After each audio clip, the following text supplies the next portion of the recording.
the participants from the 36 countries and working across a wide range of the sectors, linking and leveraging resources for youth employment and sustainable development. We know that investing today in the employment of young people means investing in the present and also the future of our society. It is also investing in our future work. Hence, I invite you to bring your innovation, experiences, knowledge, and questions to the table so that together we find a solution and ensure more and better jobs for youth. I wish you a productive and fruitful couple of days, and please make sure that the synergies and the investments that evolve from this event help us advance the objective of decent jobs for youth, which is to scale up actions and impact on youth employment in support of the 2030 Agenda for Sustainable Development. I'm now delighted to introduce you to our Deputy Director General for Field Operation and Partnership, Mr. Musa Umaru. I thank him for his continuous support as a friend to our multiple efforts to promote youth employment. Musa, thank you very much for being here, to joining us, and you have the floor.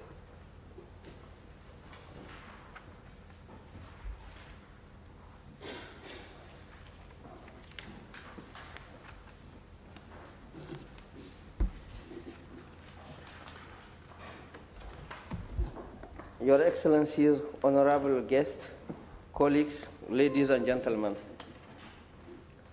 On behalf of the Director General, I welcome you all to the ILO. It is my honor to acknowledge the presence of Your Excellencies, the ambassadors of Mexico and Colombia, the honorable representatives of the missions in Geneva, the representatives of international organizations, academia, social partners, businesses, young leaders, civil society. So welcome. I would like to acknowledge the great support of Spain and Luxembourg to the global initiative on decent jobs for youth. You have been strong allies for the promotion of youth employment across the globe. Our gratitude goes to many other partners who could not be there with us today, but have voiced strong support and commitment towards the promotion of decent jobs for youth. There are many reasons to gather around the theme, decent jobs for youth.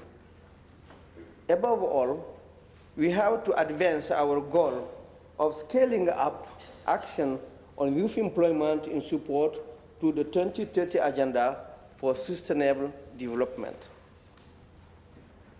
The global initiative on decent jobs for youth was born out of our commitment to young women and men to tackle the major crisis the world has never seen, ever seen.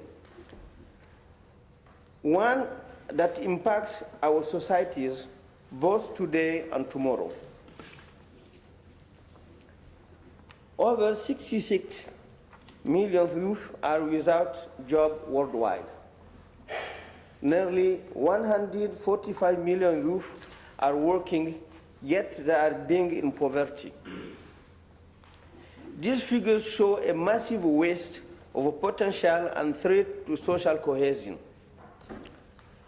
Despite the recognition about how it is vital to invest in both quantity and quality of jobs for youth, efforts remain fragmented and at a low scale.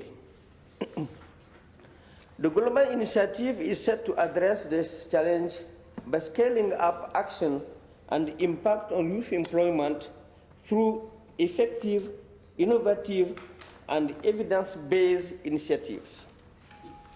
As the main partnership for youth employment within the 2030 Agenda for Sustainable Development, the global initiative is rooted on an alliance of committed partners taking action across variety of thematic priorities, and sharing knowledge and leveraging resources for more and better jobs for youth.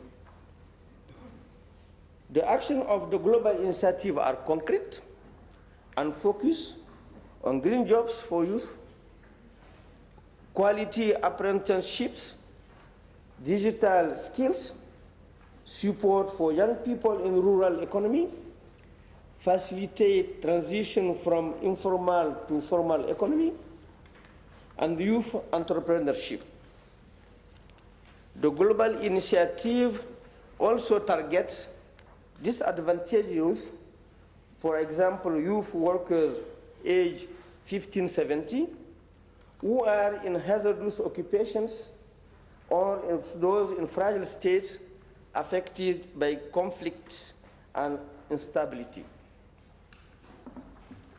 In 2017, partners of the global initiative launched thematic plans for action.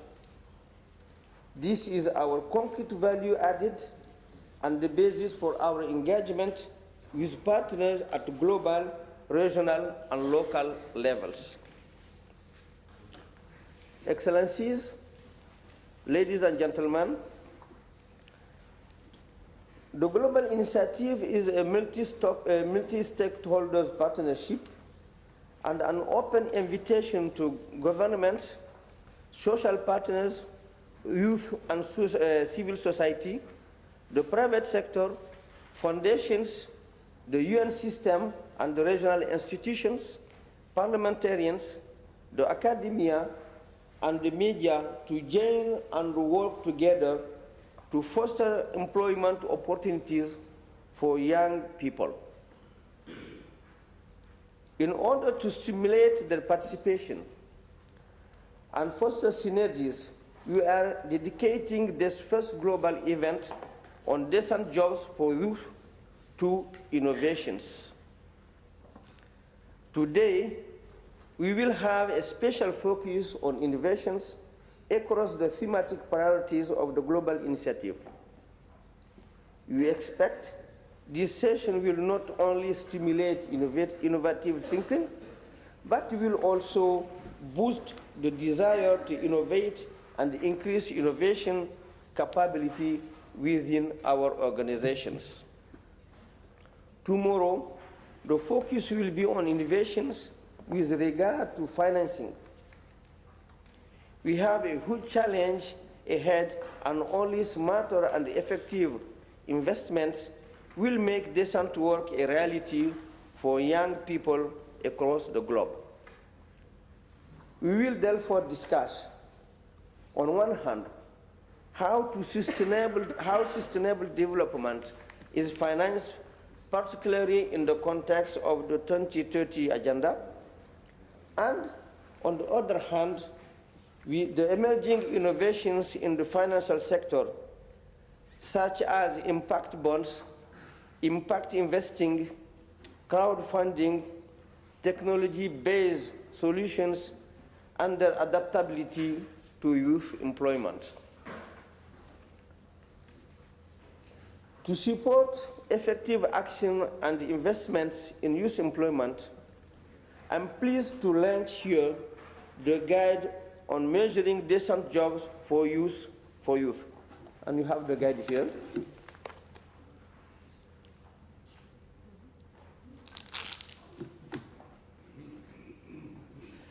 The guide offers a comprehensive and easy introduction to the topics of results measurement and the impact assessment, their practical application in the youth employment field, and how evidence from results measurement strategies can lead to improved programming.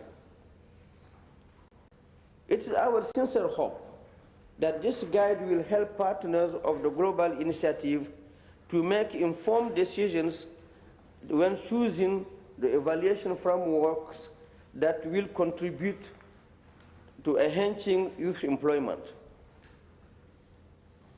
I want to thank the partners who have worked together over past months designing this global event.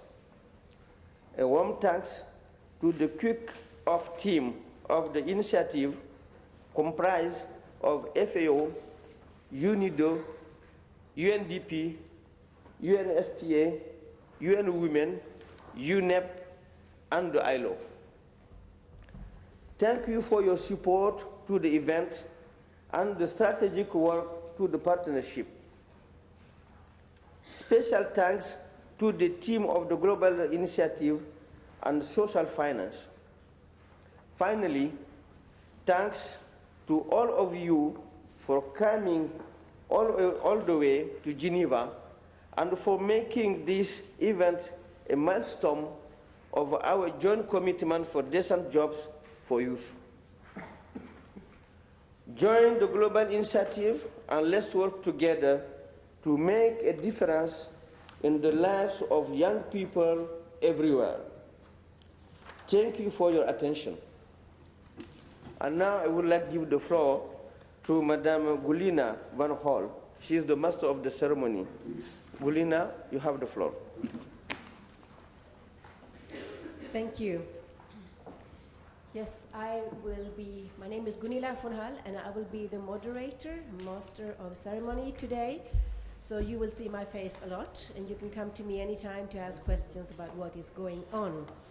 Let me first start with some housekeeping rules.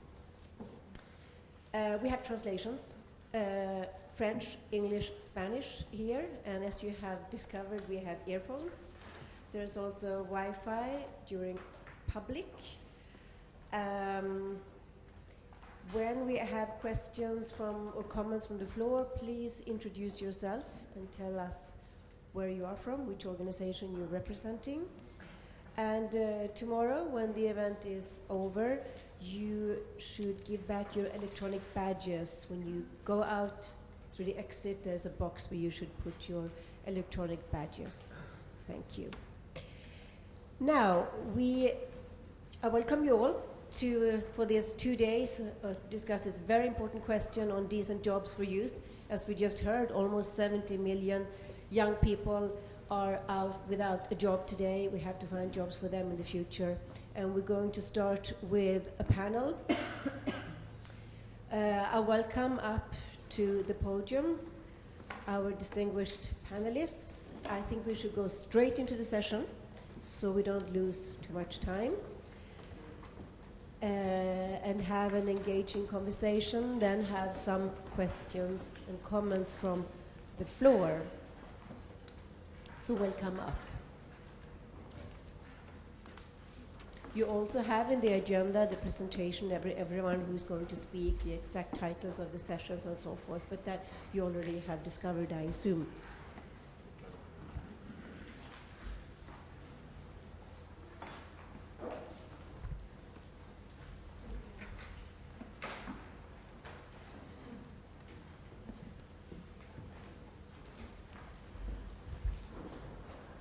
So, let me start with the question, as we are in times of big technological change, as we all know, and we're trying to adapt to, we must adapt to. I want to ask you, and I want to start with Her Excellency Flores Liera, Mexican ambassador to the UN in Geneva. The technological change that we see, what impact is that having on the labor market for young people? What do young people have to learn? What new skills do they have to adapt to in order to find a job in the future? If you want to address also the role of artificial intelligence that is, is developing quite fast now, it would also be interesting. So please go ahead. Muchas gracias y muy buenos días a todas, a todos. Es realmente un gusto el estar el día de hoy en este encuentro que nos permite hablar sobre las perspectivas de empleo juvenil. Yendo directamente a la pregunta, yo creo que parte del tema que estamos abordando se basa en la incertidumbre. Sabemos que hay un cambio, sabemos que hay un impacto, no sabemos exactamente hacia dónde debemos dirigir los esfuerzos. Hoy estamos viendo jóvenes empleados en sectores que hace 10, 15 años pues todavía no estaban en la dinámica del empleo. Y creo que esta es la tendencia que vamos a ver hacia el futuro. Hemos visto cómo la tecnología impacta lo que es el campo laboral. Hemos visto estudios en donde se habla que a raíz del impacto tecnológico pues van a ser en el futuro necesarios trabajos con altas capacidades o quizás en otros sectores con bajas capacidades, pero definitivamente en el sector de medio hay una gran cantidad de incertidumbre. Por lo tanto, creo que la forma de abordar el tema, y creo que esto es algo que ha sido analizado de manera constante en la OIT, es a través de flexibilidad. Tener modelos educativos que puedan ser adaptados constantemente, que estén vinculados a las necesidades del mercado, de los empleadores, que haya mucho diálogo entre los propios ministerios a nivel interno de los estados para que pueda haber esta constante adaptación, que pueda haber un diálogo muy constante con los sindicatos para asegurar que los empleos que se vayan generando sean empleos decentes, que lleguen a esa categoría, y por supuesto una enorme vinculación con el sector educativo para asegurar que esos jóvenes puedan realmente cumplir con las capacidades que requieren los empleos que se vayan generando en el futuro. Pero ante este nivel de incertidumbre creo que lo mejor es la flexibilidad, es el diálogo constante y, por supuesto, la vinculación escuela, trabajo, empleadores, trabajo decente y, sin duda, atención a los vulnerables, a los grupos más vulnerables. Thank you very much. Interesting. Now we're going to turn to Mr. Roberto Suarez Santos, Secretary General of the International Organization of Employers, and I'd be interested too to hear your views on the skills and maybe also the change of mindset that is needed for young people to find jobs in the future. Please go ahead. Thank you. Thank you for the invitation also on behalf of my organization. How much time I have to answer this specific question? Not 1 hour. Okay. When we refer to skills, I think that I would like to liaise with the last point that the ambassador has made in relation to the predictability of skills. We have been talking a lot about the future of work and the predictability, the capacity that we have to anticipate the skills. And the more we deepen on that, the more we see that it's much more unpredictable than it used to be in the past. May also tell you that this idea of now there is a fashionable work which is disruptive. Everything is disruptive, and it's true. We have in face of a disruptive scenario, but it's not that didn't happen in the past. I mean, we have to bear in mind that technologies have been constantly disrupting the scenario of labor market. The specificity now is that the rhythm of this disruption is quicker. I mean, in a much shorter period, we are attending a reality which is completely different from the one that we had before. Of course, that has to do with many things. One of them is artificial intelligence. And if you look at what is called the deep learning process, for those that are not familiar, is the way machines learn, and I don't know if I explained it well, but now we are attending a situation in which things that we were supposed to have in 5 years are a reality now, including self-drive cars and also the possibility of machines to design software itself. So the theme is not what will be, for me, the key question is not what will be the skills in the future. We have been, of course, advancing that STEM, technology, mathematics, engineers is critically important. At the same time, we are also saying that what is badly called soft skills, which are not soft skills at all, and social skills, are so important as these STEM skills. And that's something that we have to bear in mind. But they should not work in silos. The fact that you have a labor market that is really updated on STEM doesn't mean that these people, the same people, should not have some kind of analytical skill, critical thinking, adaptability, entrepreneurship, oral and written communication. Those are so important for these individuals as the STEM. And learning music also is something more and more important from an engineer perspective. But the key point, and I want to insist on that, is not what will be the skills in the coming future, it's what your attitudes are towards upskilling and reskilling, as an individual and as a company and a society. There is now a concept which is called learnability. I don't know if it's a good word or not, but I like the idea of, if I am living now IOE, tomorrow, what are my possibilities to find another work, reskilling myself in a completely different area. And that will be the driver of success, not for me, just an individual, but for the society itself. That will be a quick answer to this. Very, very interesting. It sounds like young people have to learn a lot in order to find a job in the future. Let's turn to Mr. Plamen Dimitrov, President of the Confederation for Independent Trade Unions in Bulgaria. It's interesting, of course, we have to find jobs for young people, but not finding jobs at any cost, I imagine. The future jobs also have to be protected. So I'm interested to hear your view. Thank you very much. Thank you for inviting us, and on behalf of the workers' group in this house, actually, that I'm sitting in a governing body, I would like to thanks to the office that we are part of this debate. And having said that, I'd like to express in the very beginning of our debate our concern on behalf of the workers' group that we are not enough involved of the programming and designing of all this initiative, so we'd really like to see much more involvement of our side in our process. So, to the question. For me, you have to go back to 2012 ILC conclusion from the youth employment crisis debate in this house. I was chairing the workers group then in this debate. I still remember that the main focus of our negotiations and finally the conclusions focus on the issue that macroeconomic and macroeconomic policies and industrial and sectorial policies should be rethinking and should be really refocused, and to have a balanced demand and supply side policy mix, as is one of the 15 principles of this initiative here that we are debating now.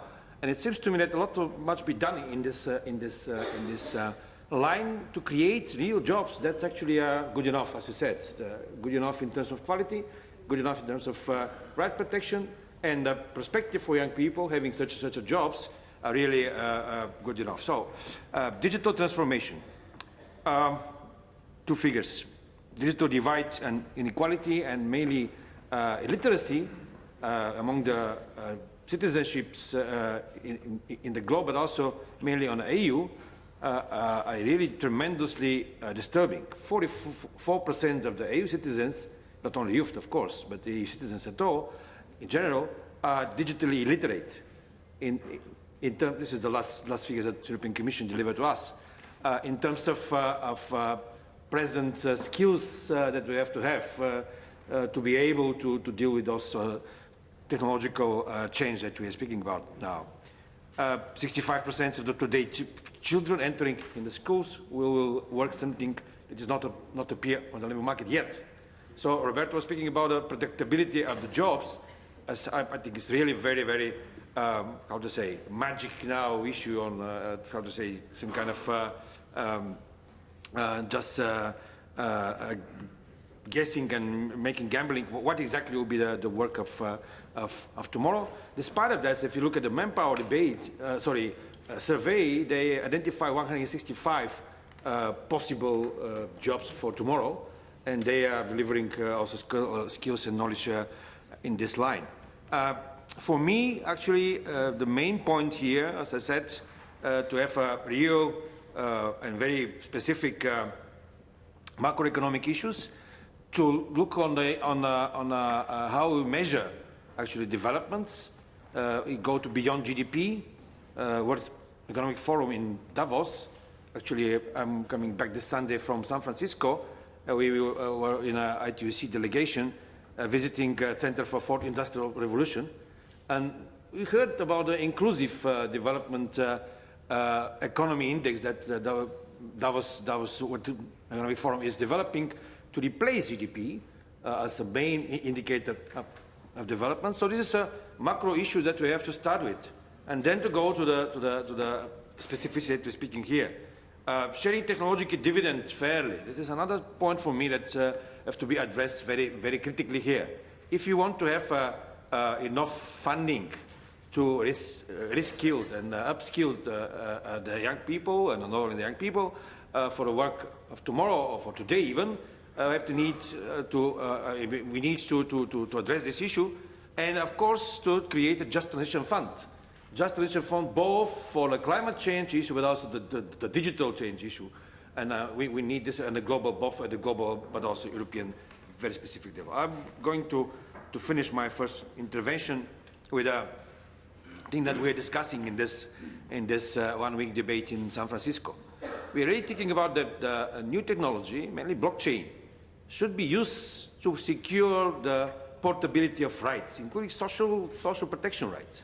This is a huge opportunity that someone have to dive inside, not only the engineers, but also the social sciences, and to investigate how this profoundly new and challenging technology could help us in this biggest and insecure labor market, gig economy, platform economy, and to secure the portability of the social protection rights. Thank you.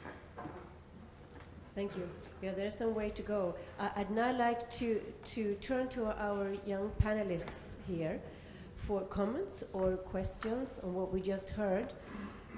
Let me start with Anna Fendley from the United Steelworkers. Would you like to comment on what you just heard or maybe pose a question? Sure. I have quite a lot of questions, actually, but I'll just pose one.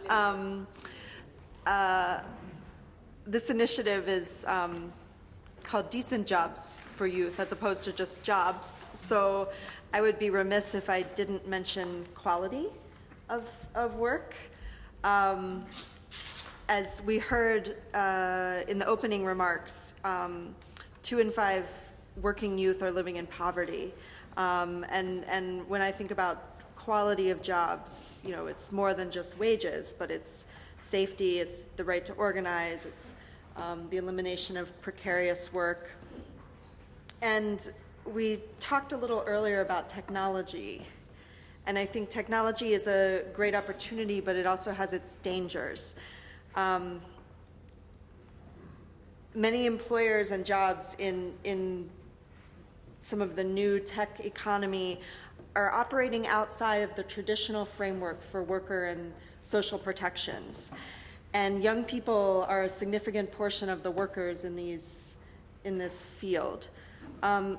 So for any of the panelists, my question is, how do we ensure that these are quality jobs and provide for quality of life as opposed to just a new form of exploitation of young workers? Good question. Who would like to answer this? Yes, go ahead. If you just keep it short, you will answer it. Well, I have several points related to that, and perhaps it'll be a little bit longer than before. Let me stress the attachment that employers group have to the decent work approach and the decent work agenda. I mean, it's something that we have been working with, not just in the ILO, but also outside the ILO for a while. But I want to be also very, very clear. Sometimes it's not easy also for us as employers, because even it's about fundamental principles on right to work, it's about social dialogue, it's about employment, it's about social protection. Sometimes we have to be courageous enough as employers to bring this agenda also at national level, also within our members, in very critical situations. But there is a deal here, and I want to be as clear as possible and as honest as possible. We also push the agenda of another area, which is what we call sustainable enterprise. And that was in 2007. For us, that's the other side of the coin. And I think it's something that we all have to push together. The idea of that at the end of the day, if there is an environment to have enterprises creating jobs in a sustainable manner, with all that this means in terms of a legal framework, institutional framework, we will not have decent work. So what we want also from other partners, and also with us, is to assume also this agenda of sustainable enterprise that has been approved here in the ILO, to push the agenda for precisely these quality jobs that are needed. That's a general answer to a general question. Then there's the most specific question related, well, we are facing a reality in which we see employment as a concept perhaps not following the same path as it used to be in terms of classical employment relationship. And that's the question that we have been asking for many years, and for many years, at least 2 or 3 years, that we have been discussing the future of work. We have to, first of all, find the good evidence on that, which is something not easy sometimes. I mean, what are the percentage of workers that are linked to this new diverse force of employment, we call them, or the new realities of the platform economy, gig economy, and they are not in the classical employment relationship, to see how can we act. If we see there a trend that is deviating, let's put it like that, from the classical, traditional, open-ended contract with permanent, I mean, with a full social protection scheme, then we have to reflect with courage here in the ILO, but also outside the ILO at national level, how can we tackle that? Can we tackle that with fear, using the classical employment relationship and trying to do it from a mere implementation perspective? All these have to be framed in the classical relationship, or we try to adapt the institutional and legal framework that we have. I think that the answer is the second one. We have to be intelligent, but we have to be very courageous, because we have to look at the social protection schemes. We have to look also another legal framework, perhaps. But that's something to discuss based on evidence. And there is a third element that I want also to bring here. I don't think we have to overcome the fears. I understand that in some situations you could say, well, there is no stability. We talk a lot about the millennials, and we think, well, the millennials have a different perspective. They are more autonomous. They like, personally, and that's my personal perspective, I think that we all human beings like to have a kind of stability at the end of the day, yeah? Even if you're a millennial. And you need, of course, a kind of safety net, but at the end of the day, we will just be able to overcome that if we overcome the idea of that the new realities will question collective agreements, freedom of association, and we overcome that with a perspective of opportunities, because there is huge opportunities due precisely to these technologies. I mean, if we have this approach, and I finish now, I think that we will be able to find practical solutions, and we are looking forward to the discussion next year precisely on the centenary of the ILO to bring these solutions to the global scenario. Thank you. Thank you. Her Excellency, you wanted also to make a short. Claro, muchas gracias por la pregunta. Creo que es muy importante y sin duda quiero empezar por lo que mencionaba Roberto, de tener estadísticas, de identificar aquellas áreas en donde estamos viendo que el empleo para jóvenes no está generando aquellas calidades que se requieren para ser calificado como empleo decente. Hay muchas medidas. La primera de ellas es, aparte del monitoreo, la implementación y modernización constante de las políticas laborales, ¿no? de las legislaciones laborales, que haya marcos jurídicos que eviten que haya explotación laboral. Por supuesto, impulsar también la formalización de los empleos a través de condiciones especiales para las pequeñas, las medianas empresas. Creo que es importante avanzar hacia la formalización. Por supuesto, el diálogo constante entre ministerios y la aplicación de la ley, precisamente para evitar que haya una explotación laboral. Pero sin duda este es un tema que en muchos países todavía no se está discutiendo, y creo que esa es la importancia de diálogos como el que está aquí. En muchos países la preocupación es generar los empleos de hoy, ¿no? ¿Cómo logramos avanzar hacia este futuro que sabemos que se acerca, pero no sabemos exactamente cuándo y cómo nos va a impactar? Entonces, por eso el constante diálogo es básico, y la modernización de los marcos legislativos y laborales. Gracias. Thank you. Mr. Dimitrov, would you like to answer briefly? Sure. This is the core question for us, actually, that was addressed by our American colleague. So first, let's say one very specific and very important for me message, that speaking about the digital transformation of the labor market, we really would like to see the artificial intelligence, deep learning, machine learning, all these processes under human control. So humans should be in command at the end of the day. And it's crucially important when we speak about the transformation of the labor market. It means who is going to teach and learn the machine to learn. If the machine will learn alone, and this is self-driving process, then we are in trouble. So this is the question mark and big problem that we have to address first. Second, about the job creation, precariousness, and the direction that Roberto just described to us, I think that there's slightly different evidence on this line that he's describing. And if you look at the office figures for the last 10, 15 years, the wage employment in youth is increasing. So I know that some people said that the self-employment and gig economy, platform economy will put a lot of ambiguity, and this is true, by the way, it's happening simultaneously. Who is a worker? What is the definition of that? How are we going to protect those guys?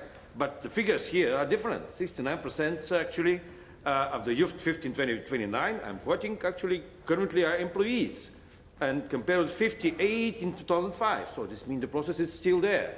It does not mean that there are more job security on the wage employment, and that's the issue that we have to be addressed. And this is clear evidence that collective wage bargaining agreement tends to result in lower shares of the long-term unemployment among young people. And this is the clear evidence that the collective bargaining is still a valuable mechanism and deliver results.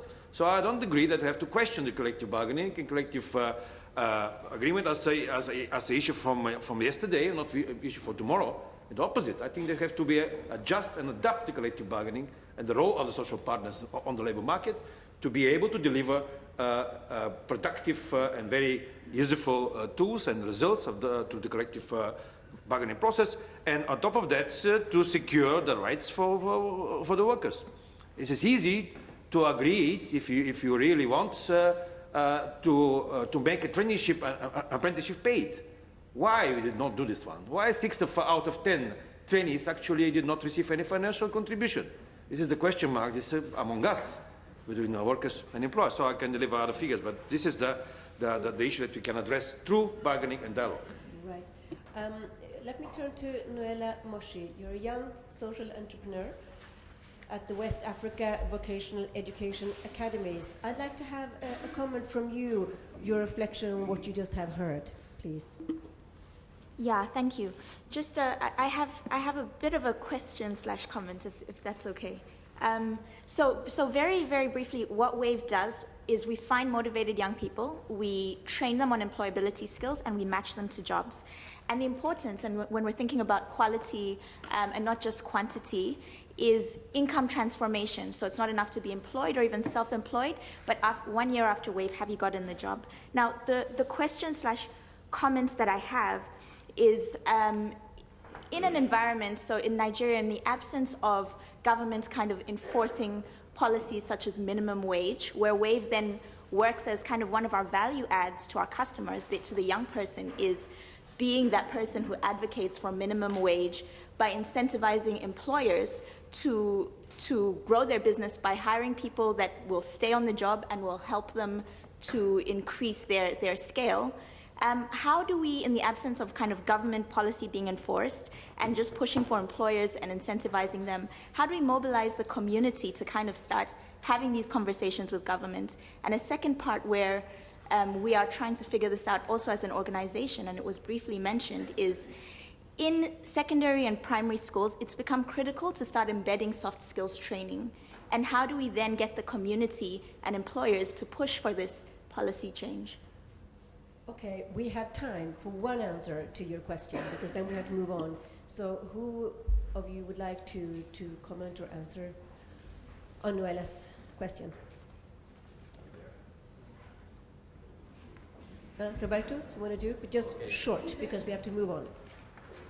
I don't know. Everybody wants me to start. There are two elements. Well, first of all, it's good to have you here.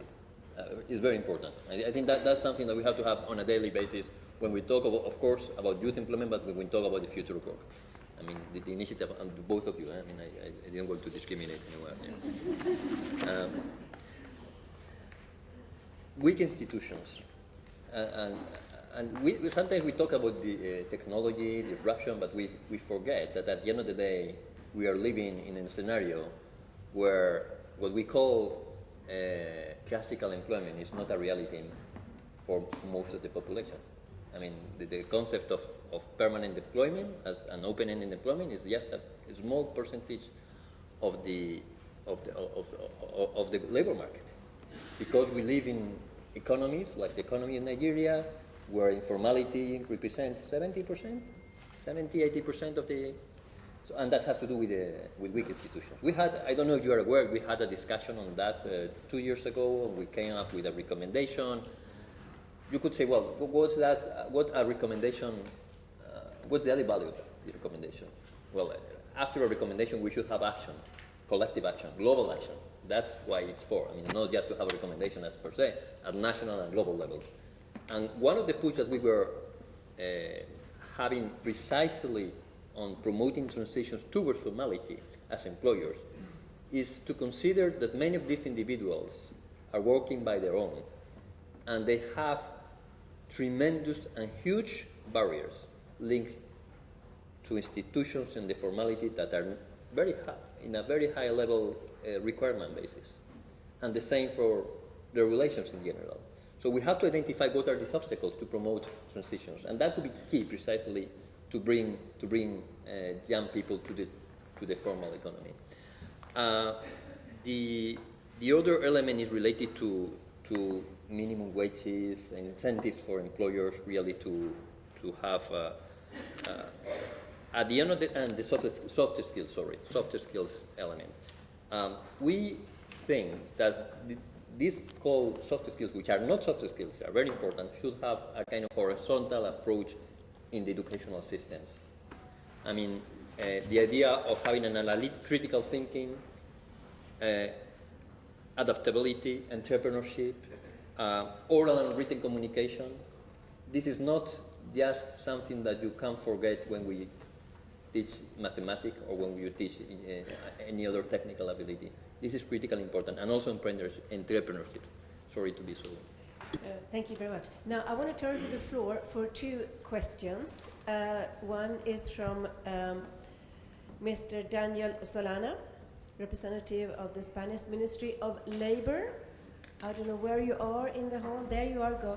Please, go ahead if you want to make a comment or a question, but please keep it short. Thank you. Buenos días. Mi nombre es Daniel Solana, trabajo para el Ministerio de Empleo español en el desarrollo de políticas de empleo juvenil, en particular, en concreto, en la garantía juvenil. Y antes de realizar la pregunta, me gustaría agradecer tanto a la Organización Internacional del Trabajo como a los donantes y socios por su valentía y compromiso en la puesta en marcha y consolidación de esta iniciativa mundial para el empleo decente para los jóvenes, que se constituye, o así lo entendemos, en un instrumento de futuro, esperanza y oportunidades, tanto para nuestros jóvenes como para la sociedad. Sé que el tiempo es breve, entonces permítanme lanzarle una cuestión a los participantes en el panel muy concreta. Me gustaría saber cuál es su consideración y opinión al respecto de las implicaciones o impacto en las protecciones y coberturas de los jóvenes trabajadores debido a estas nuevas formas de empleo, con nuevos trabajos y cambios tecnológicos. Muchas gracias. Thank you for the question. Who would like to answer?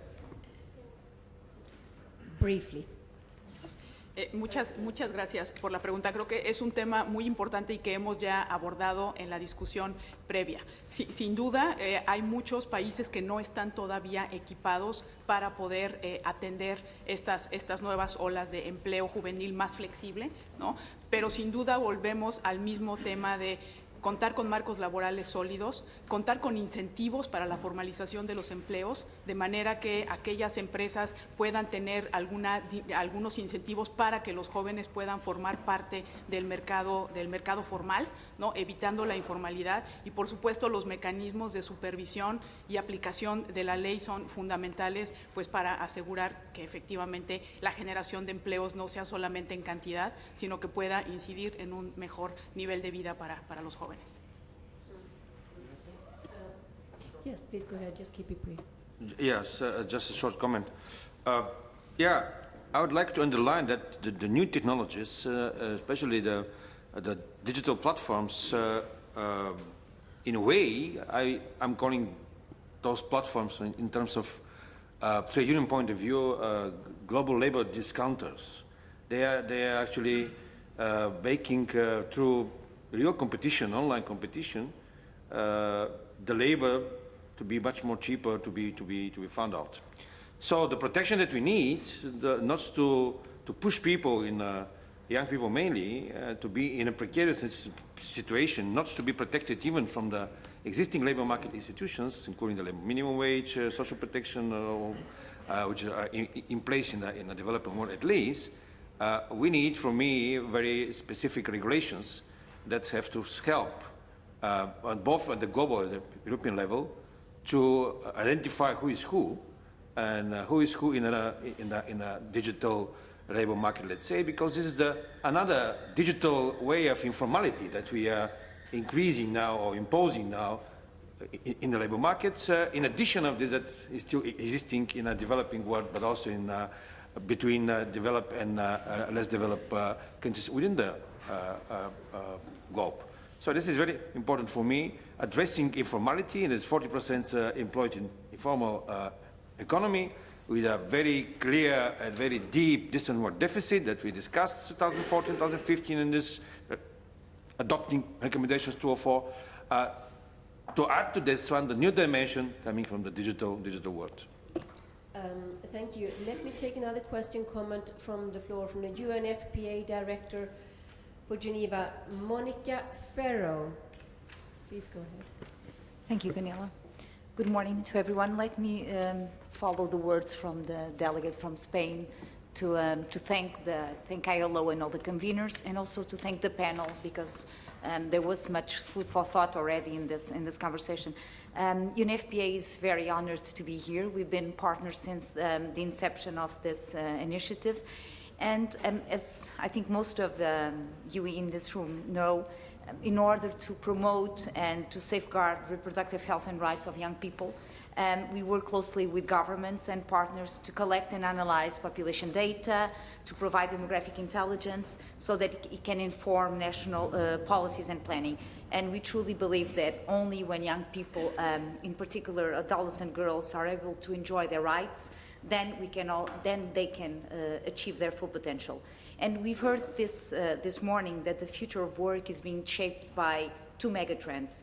The technological one has been mentioned a lot, but I would like to call to the table the other one, the demographic shifts. They are very significant, and they will affect the supply side. So today, many countries are still experiencing high population growth, while others are going through a rapid aging process.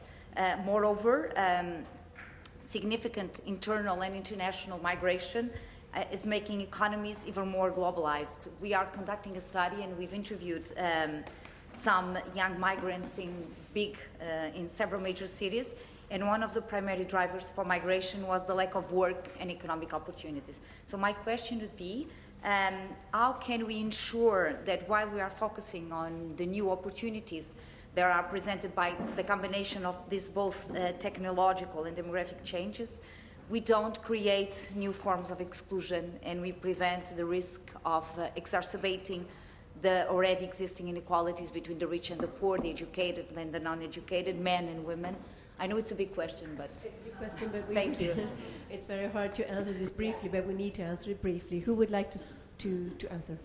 Roberto? It's not that I would like to answer, because I don't have a big answer for that.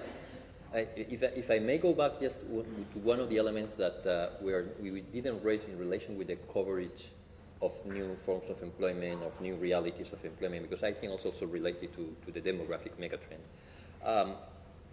We want, first of all, and we said that we need the evidence on how this is evolving, and Clement gave us some data based on the ILO. We also have been looking at data related to what we call gig economy, platform economy, there are many names, sharing economy, there are collaborative economy, and in developed economies, because it's not so easy to have that data in developing economies, it's still a small percentage of employees, not of business expansion, which is true that from a business turnover perspective, it's expanding exponentially. And so that could be a prediction, but just right now, it's still a small percentage of the labor market.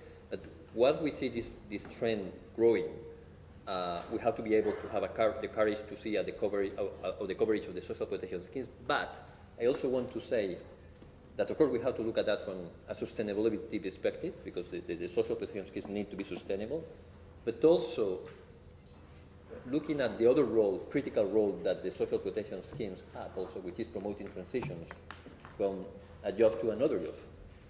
And they are measuring the impact, and ILO has been doing, and it has been presented today, an important work, is critical. And learning, and having really a learning exercise to the programming part of the new scheme will be more necessary than ever.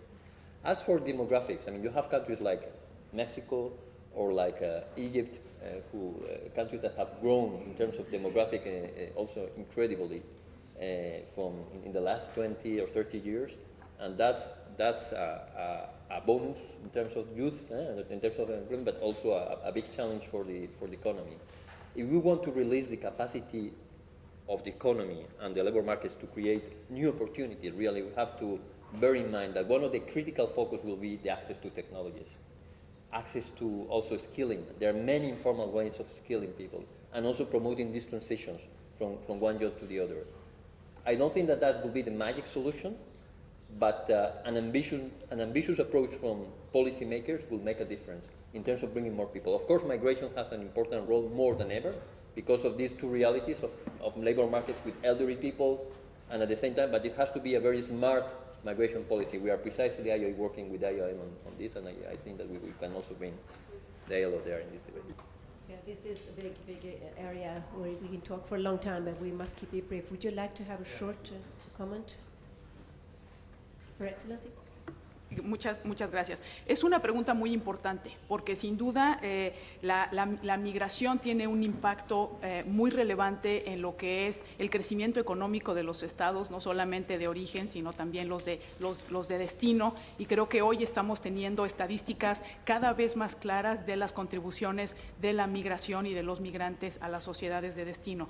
Y encontrar esta dinámica que genere inclusión y que al mismo tiempo evite la discriminación, que es un tema también muy importante, es uno de los objetivos de otras negociaciones que se están llevando a cabo ahora, que es para la elaboración de un pacto global para una migración ordenada, segura y regular, que lo que busca precisamente es identificar estos espacios en donde se requiere migración, pero asegurar que esa migración se pueda llevar a cabo de una manera ordenada, que sea segura y que por supuesto que sea en beneficio de los estados de tránsito, de origen, de destino. Entonces requiere también de trabajo multilateral, requiere también de adaptación de esquemas, requiere también de acuerdos entre gobiernos, pero sin duda es un tema fundamental porque el tema del trabajo tiene un impacto que va pues, mucho más allá de la parte económica. Tiene también que ver con el desarrollo social, con el desarrollo, y ahora que estamos en una etapa de Agenda 2030, creo que este tema es el que deja ver la importancia de conectar todos los puntos y de cambiar la dinámica en la que se trabaja, ¿no? Porque estamos en un mundo global con problemas globales y donde las soluciones también serán globales, y en el marco del empleo y la migración es un ejemplo muy claro de esto. Mr. Dimitrov, briefly. I just would like to remind us that we are we are living in a situation that world became richer and richer, but meanwhile the people are feeling much more unsafer. Precariousness is growing. For example, temporary contract for the last 10 years increased by 4% among young people, and still growing. This means another way to explain why the young people are more insecure than before. And if you add to those picture, which is big question mark, why the distribution policy, redistribution policy, the macroeconomic level that I started with, and national level as well, is not working well and delivering fair results.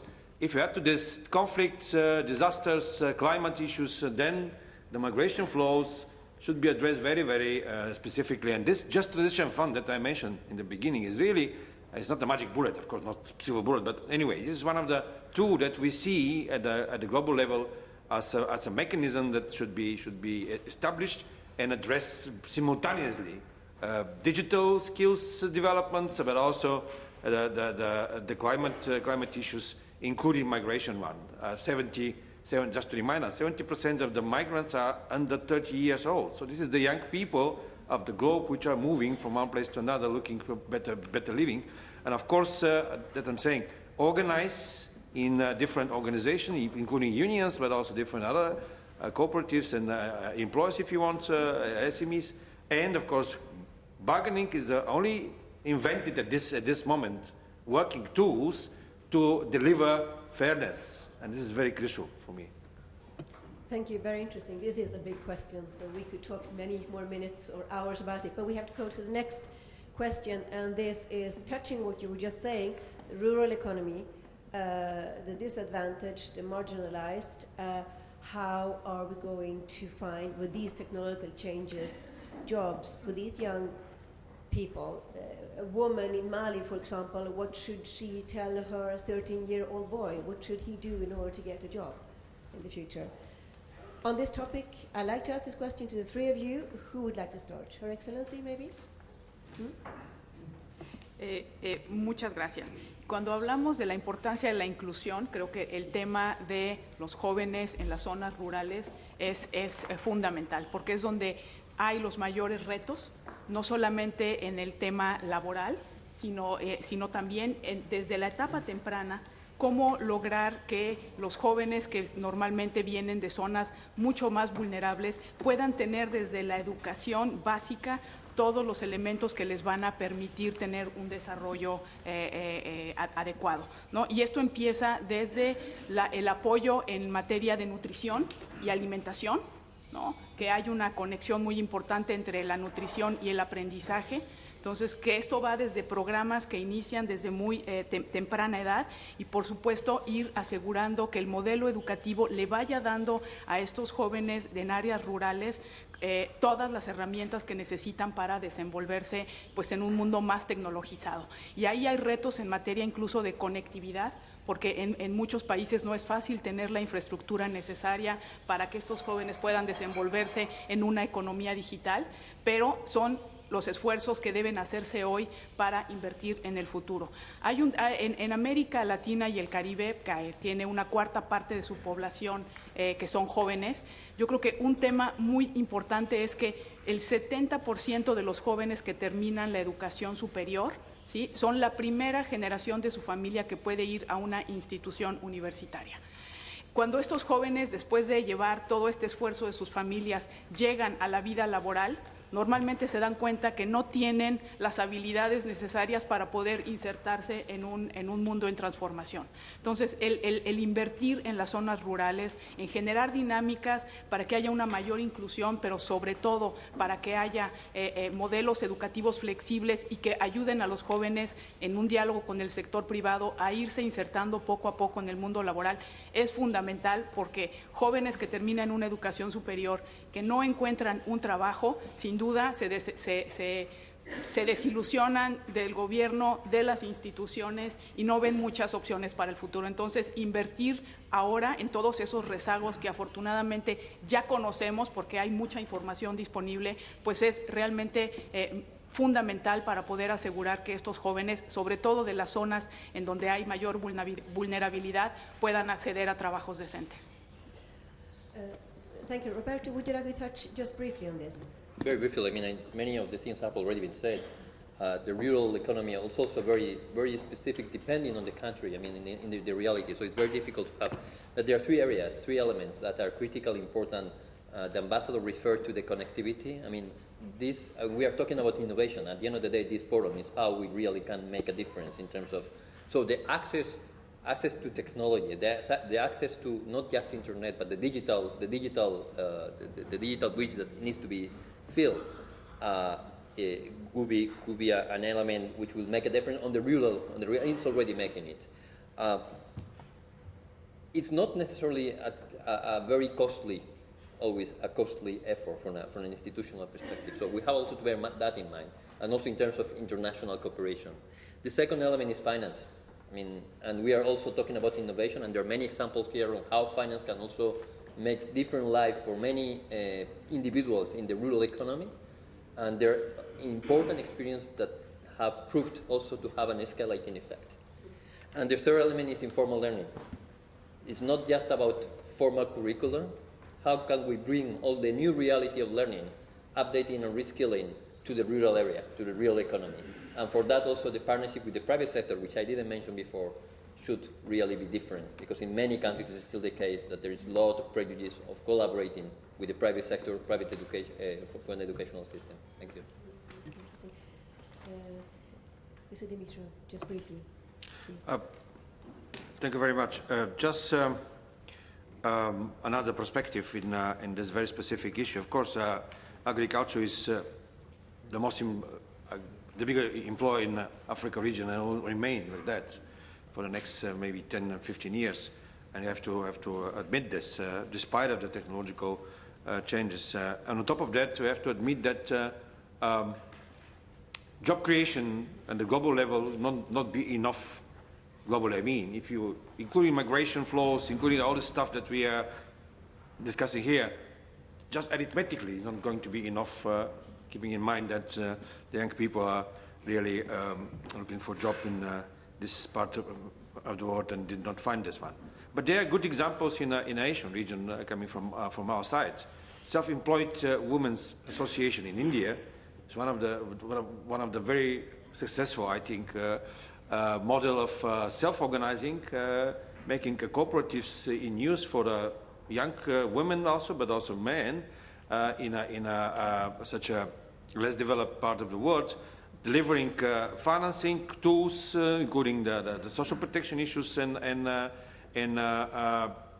coverage, and also empower those women and men to have their career developments, their safer life, and of course future offering them safer jobs. So I think that there are examples, including the cooperative development, that have to be kept in mind.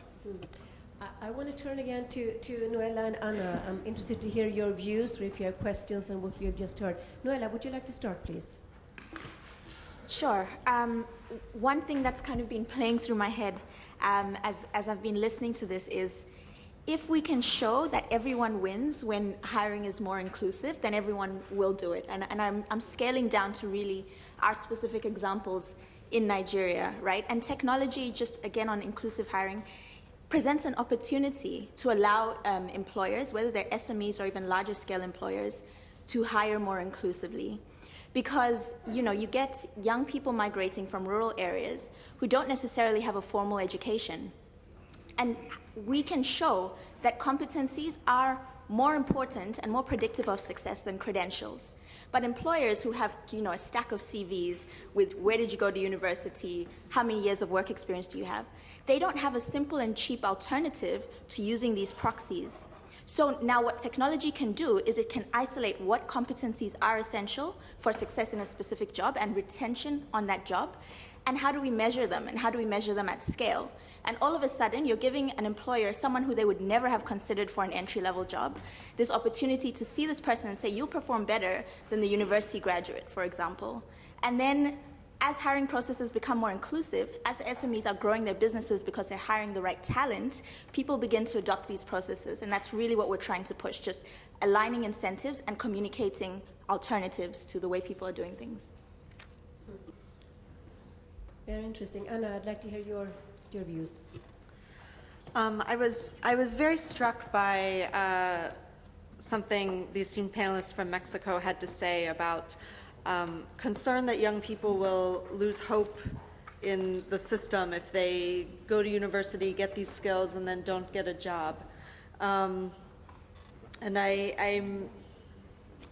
I don't think that this is a future problem. I think it's a current problem, particularly with barriers to access to affordable education, access to good transitions from school to work, access to quality apprenticeships. I feel like I'm listing off the priorities of the initiative.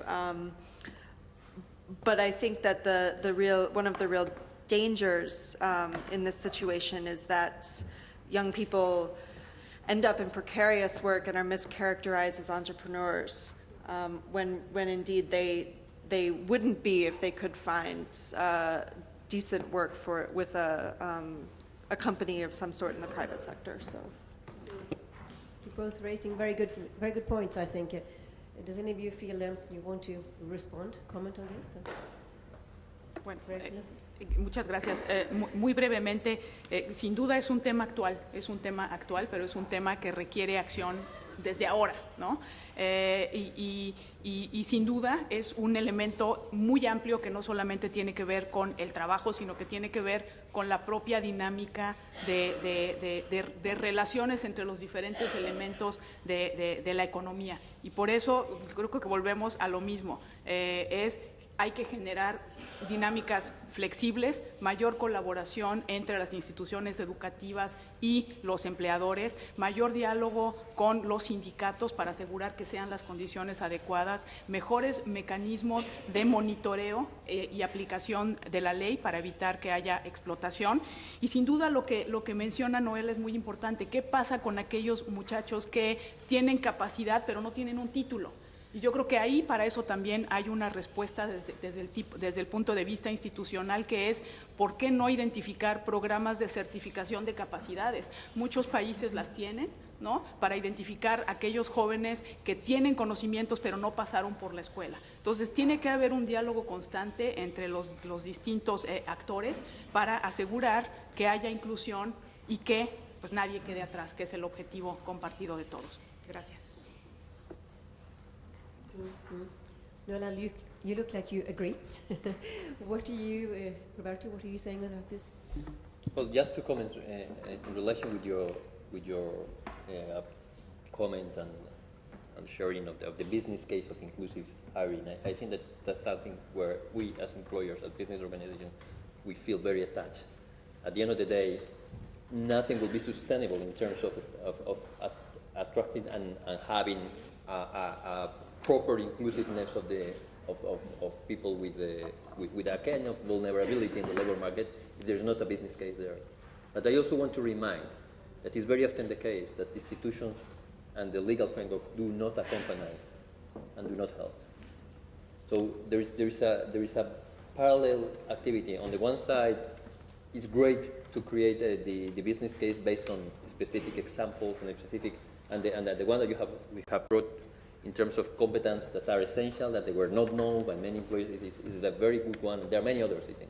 But at the end, in many countries, we still see that the legal framework does not help also to bring this business case, and that's where we have to struggle.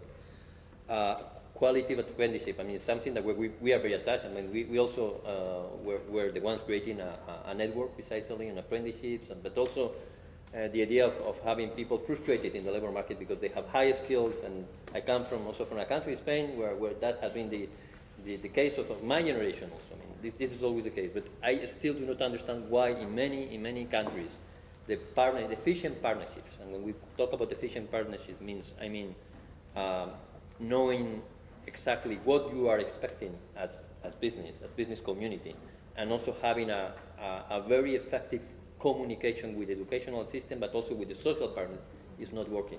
And it's not working because there is a kind of mistrust very often. And that's a battle of mentalities that we have to struggle. And that's perhaps my final message. I mean, we have also to overcome things that appear to be very theoretical, but have practical consequences in terms of the approach that we're going to bring here. Interesting. Mr. Dimitrov, I think you have a view on this too. Yeah, just a few remarks also.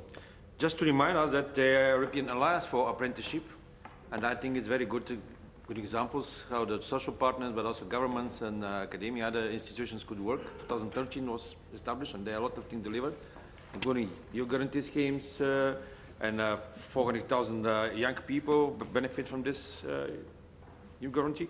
So this is first. Second, I would like to echo let's say, concerns about apprenticeship and traineeship. I was mentioning that there's a big problem in terms of having fair treatment, let's say like that, on young people during that very specific moment that they're entering labor market, that they need really very special and fair treatments in terms of both of employment conditions, but also payment. So we need to be sure that the equal pay for equal work should be secure. That is a fundamental principle, including not entering and introducing lower minimum wage for the young people.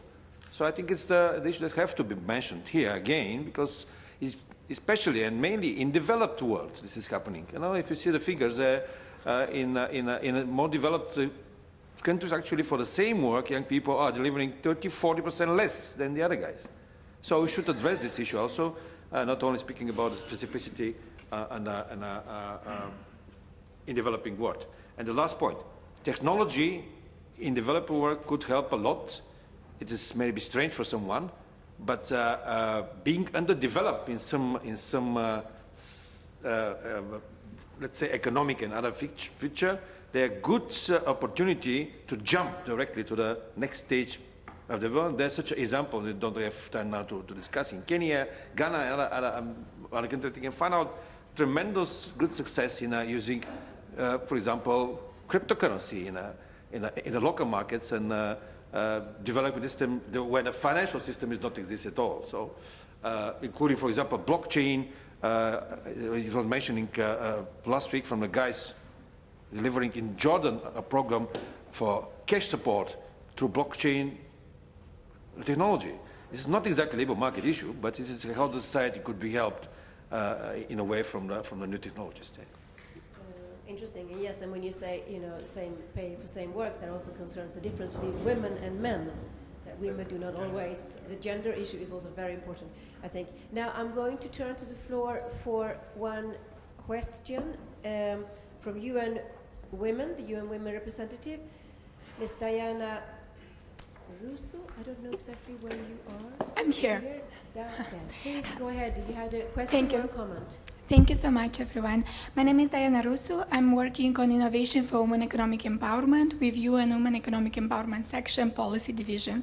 Delighted to be here. Thank you for the Decent Jobs for Youth team for organizing this event. Indeed, very interesting and very important topic and of a conversation. And we talked about the connectivity, but how about raising the question about connectivity as a human right? Also, at UN Women, we are advocating for mainstreaming gender equality and women economic empowerment across the work. Either we speak about the job of the future or future of work in general. When addressing the technologies, Internet of Things, and AI, we spoke about digital, but how about thinking double thinking digital divide? We know today 200 million fewer women than men own a mobile phone, and 250 million fewer women than men use the internet. And this is, the data are worse and worse in the rural context. So a lot of interesting points to think, and I hope we can raise it throughout the day. I don't have a question, but rather I'm looking for an advice. UN Women, ILO, and European Union just started a program in G7 countries working on future of work and entrepreneurship.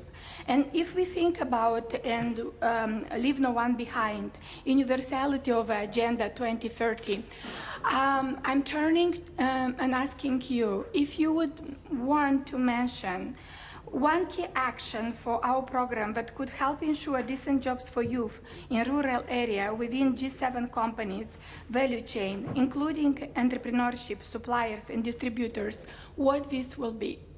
Thank you so much. So, many comments and some questions there. One is advice for to close the digital gap. Would you like to start, Mr. Okay, let's Dimitro? change the order. Not to push under pressure so much, Roberto, to speak always first. So,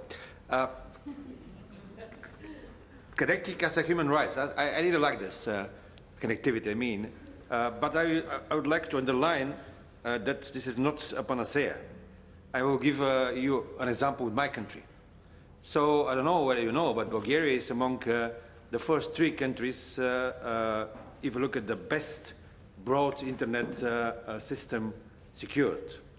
Meanwhile, we have 30% of the whole population never ever enter in internet.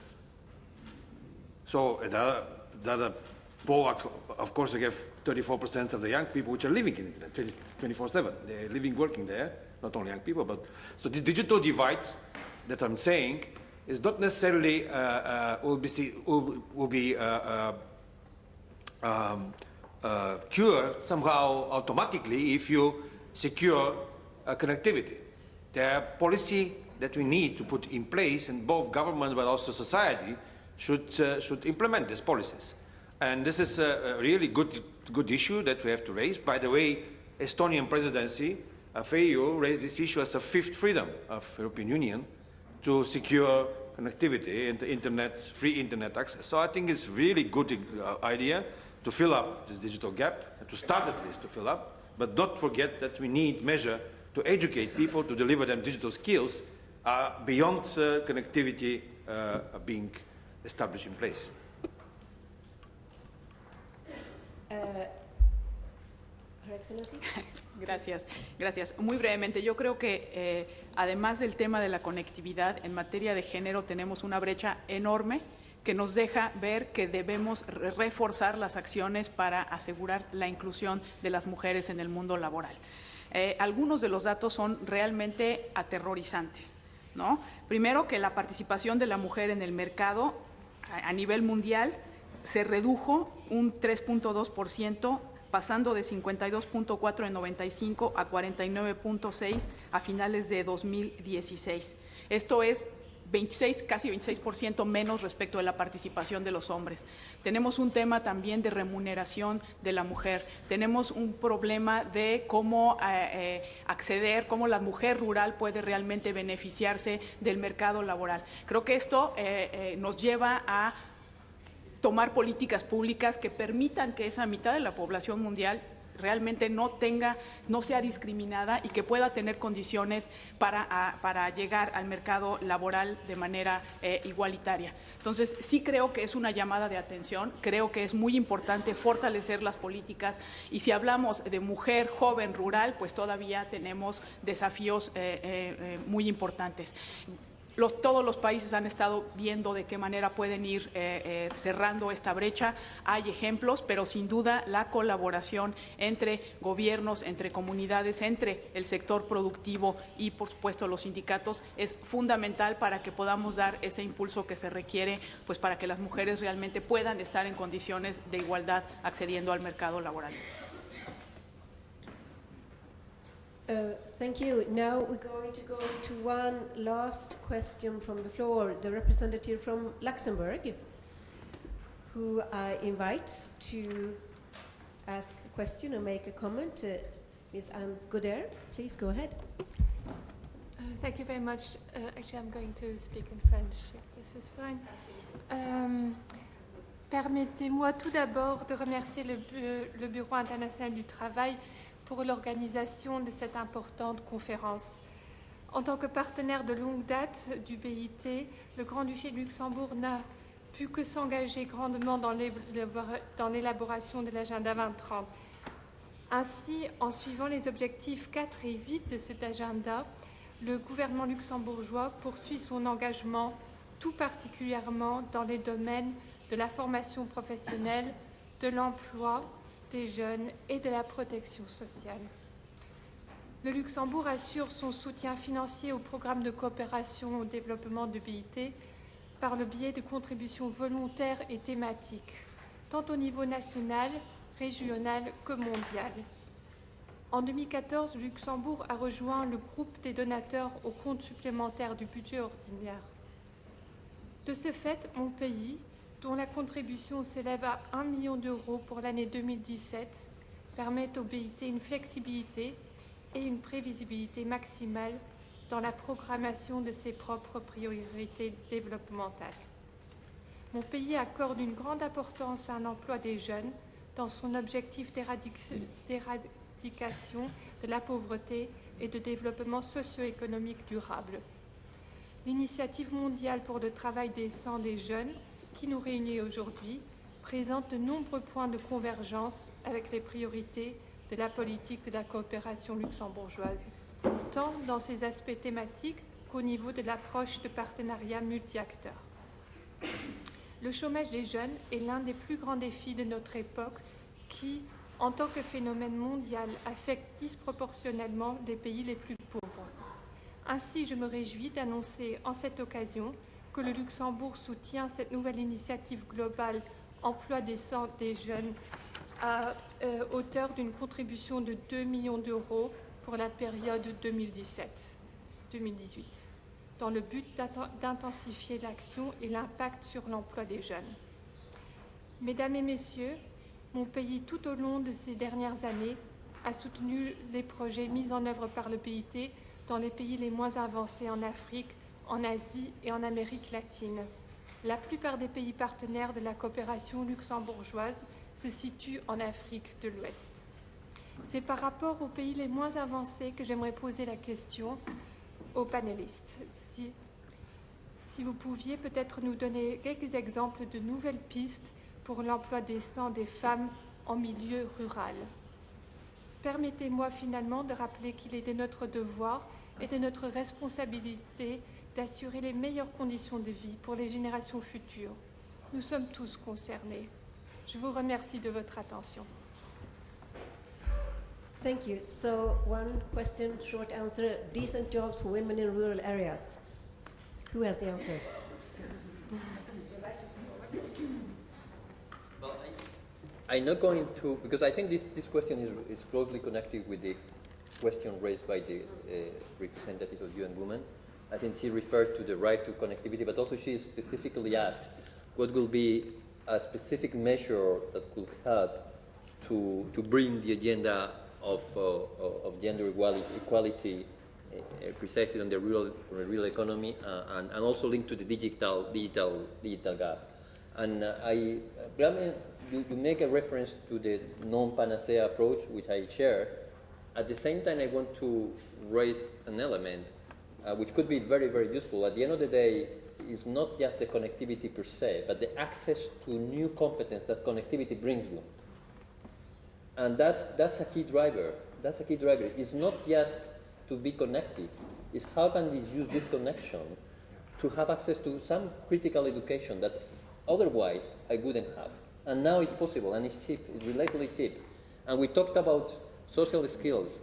Many, I don't even say that all, but many of these social skills like critical thinking, adaptability, and even entrepreneurship, and we are talking about entrepreneur women, oral communication also can be facilitated. I wouldn't say that is the panacea again, facilitated by the new technology. And that would be a key driver for some success, I would say. I don't know if that's an example, but I would very much want to insist on this. Voy a mencionar dos ejemplos concretos de México que tienen que ver con apoyo al trabajo de mujeres rurales y tienen que ver en las áreas de turismo y artesanía. Sin duda, con incentivos y con apoyos gubernamentales se ha logrado que mujeres en zonas rurales e indígenas puedan no solamente fortalecer sus propios conocimientos tradicionales, sino poder perfeccionar sus propias creaciones artísticas y poder exportarlas. Y sobre esta base ha sido posible que haya desarrollo muy concreto en zonas rurales de México y que muchas de esas artesanías la podamos ver en distintas partes del mundo. Pero esto no se logra si no hay un apoyo entre gobiernos, también entre sector privados, y muchas de estas mujeres ahora son empresarias que replican estos modelos con los más jóvenes. Otro tema tiene también que ver con el turismo, ¿no? Ayudar a que las comunidades que reciben turistas que estén preparadas para poder brindarles las asistencias y los elementos que requieren a través también de mejorando sus lugares de residencia, manteniendo el medio ambiente protegido, que han sido también esquemas muy útiles. Tenemos programas en México que incluso van desde pueblos mágicos, ¿no? Para tratar de darle con el apoyo sobre todo de muchas mujeres que participan, cómo lograr que atraigan turismo protegiendo el medio ambiente. Entonces hay muchos ejemplos que son exitosos, pero que aquí lo importante es que se requiere el apoyo y la colaboración de diferentes sectores para que puedan funcionar y puedan generar bienestar en las comunidades. Interesting. Short last comment. Yeah, I would agree with Roberto, this comment made on a technology issue and skills, and of course the possibility that the new technology will and opening is not in a future time, is in the present time. Answering the question, or trying to answer the question raised by colleagues from Luxembourg, I would refer again to this Indian case of self-employed women's association, which is really very, very specific one and very educational. This is 2 million people, young, not only young women, self-employed, but this is the union. That's just to remind you, this is a trade union organization affiliated with International Trade Union Confederation, which create a lot of opportunity to empower these women, to give them a space both for development of their skills and knowledge, including the present digital skills and knowledge. They create the digital cooperatives also for those women in a rural area in India, but also delivering basic protection for them. Social protection, maternity protection. You know that there are no universal system in India. Social protection is very crucial for them. And kindergarten also for children. Bank to finance their specific operations.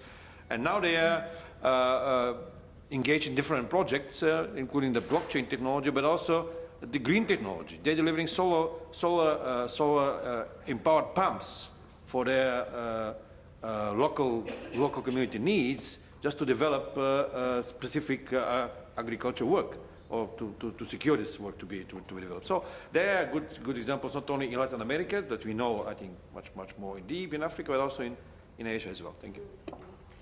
Very interesting. You made very many interesting points, good concrete examples. Very interesting, especially to listen to our young panelists here, who bring a lot of good views from the field and reality. And now we're going to move on. It is 5 minutes after our deadline, and now we will have a coffee break. I want to thank you, the panelists, very much. I think you did had excellent words for us. Very interesting.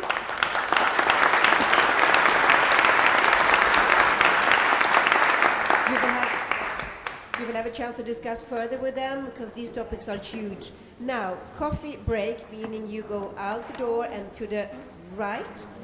There's a coffee break, and I'd like to see you all back here, 10 to 11. So 15 minutes coffee or tea.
But I thought you were there with everybody you respected, not the question.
Very important. No, absolutely, absolutely. Very important. No, absolutely. Looking forward to that. Thank you for all the effort. No, absolutely. Thank you.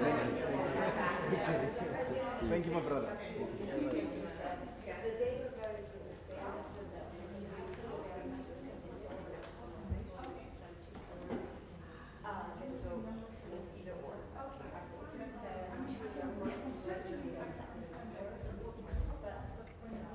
Hello.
audience. You're going to do the lightning talk.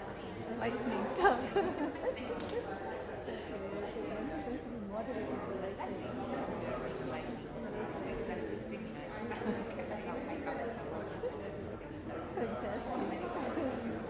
That's very good. Thank you for the first session. Thank you. It's lovely. Excellent points. People still like me. Because we changed the format. Yeah. This is much more lovely, much more keep people awake.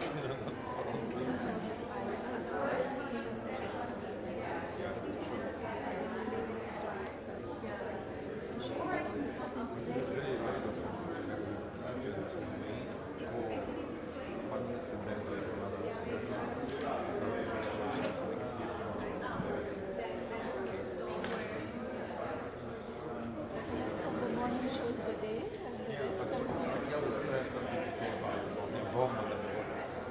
I don't know why. I hope you think of it to resolve it.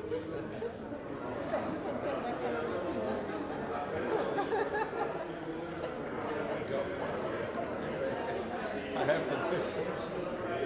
Okay. This is the global initiative. I know. Where is she, by the way? I saw her in the, She should have been here, but actually she saw her in the list.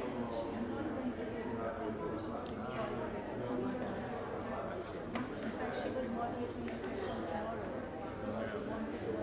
I'm not going to say tomorrow.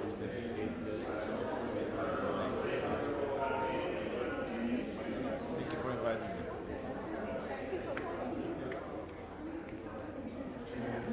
No, you can come on.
insisting on Unilever's involvement because I understand from my colleague that they are partners in this. And I myself, I haven't really been involved up to now. Yes, I've been working with other parts of the house on the comments of the page. Yeah. Indeed. And that's one of the things that I was wondering. What we can talk about it later. I don't want to take the time out now. What's stuck in the partnership?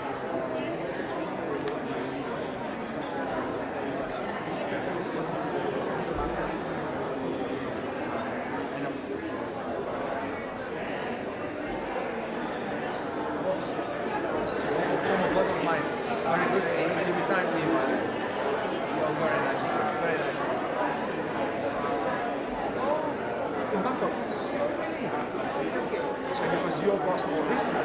When did you move from Bangkok?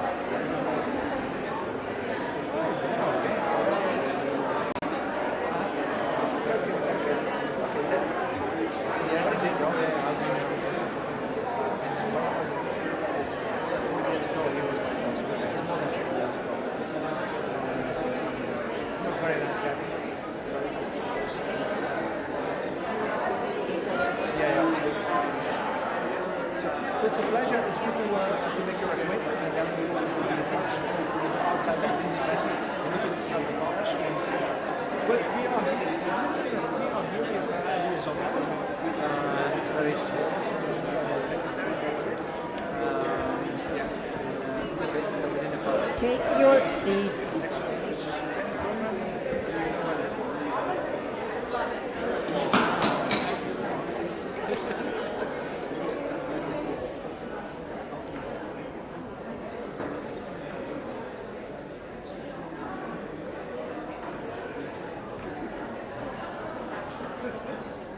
Take your seats.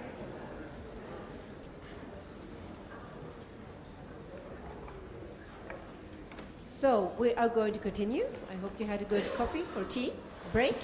And now we continue with the next session with partners talking about innovation for decent jobs for youth. This session will be moderated by Susanna Pack from the International Trade Center, and I'll let you start right away. I should say one thing is that in this session and sessions in the afternoon, we will open up to the floor, to the public, also to you, for questions. So in this session, I think you have the chance to comment or ask questions.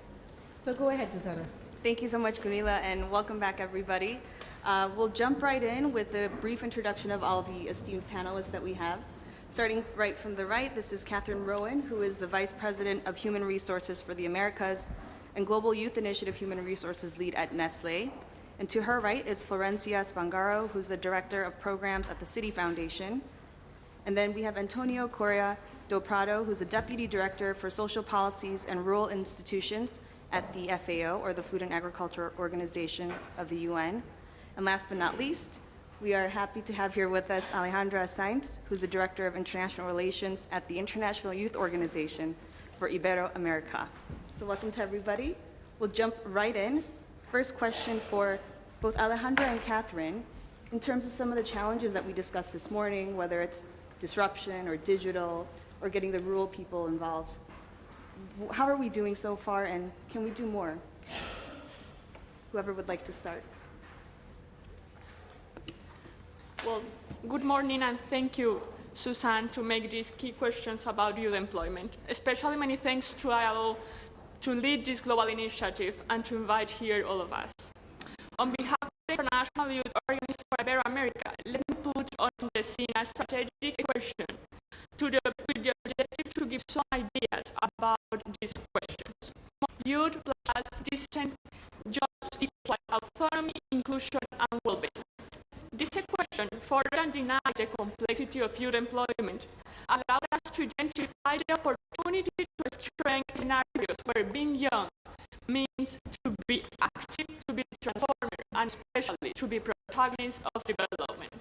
So about your first question, our reading on the context underlines the existence of significant process on youth employment made by governments, private sector, academy, civic society, and of course, young people. So let me give you an example just to be clear in this point.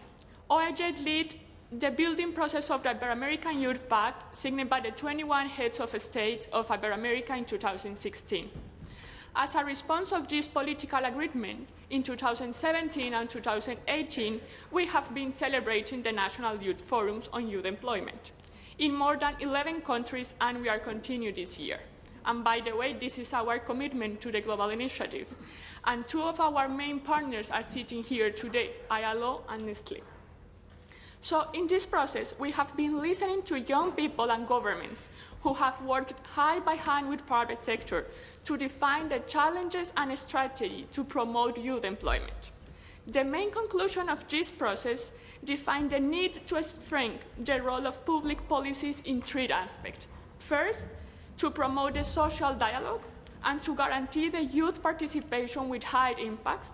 Second, to build a 2.0 politics in order to respond to new sensibility of new generations, based on the principle of open governments, meaning transparency, collaboration, participation, and trust.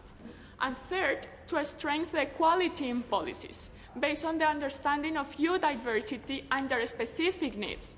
For example, age ranges, young women, people on disability situations, and of course, urban and rural dynamics. So to conclude, and maybe I'm going to link this answer with your next question.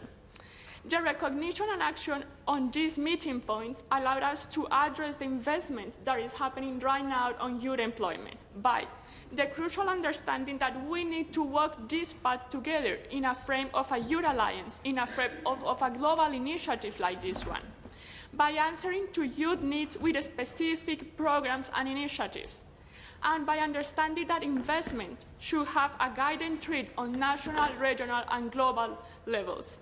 And just to finish, by remembering that investment needs time to grow. And once I heard that the short term and the middle term start at the same time. So maybe this is the time. Fantastic. And you just ended on the word investment. Maybe, Catherine, you can also expand on how we can address the fragmentation of investment. Sure, and thank you very much. Very wonderful to be here today and to see everybody and to dialogue with you on this really important topic. It's a topic that Nestlé has been engaged in for some time.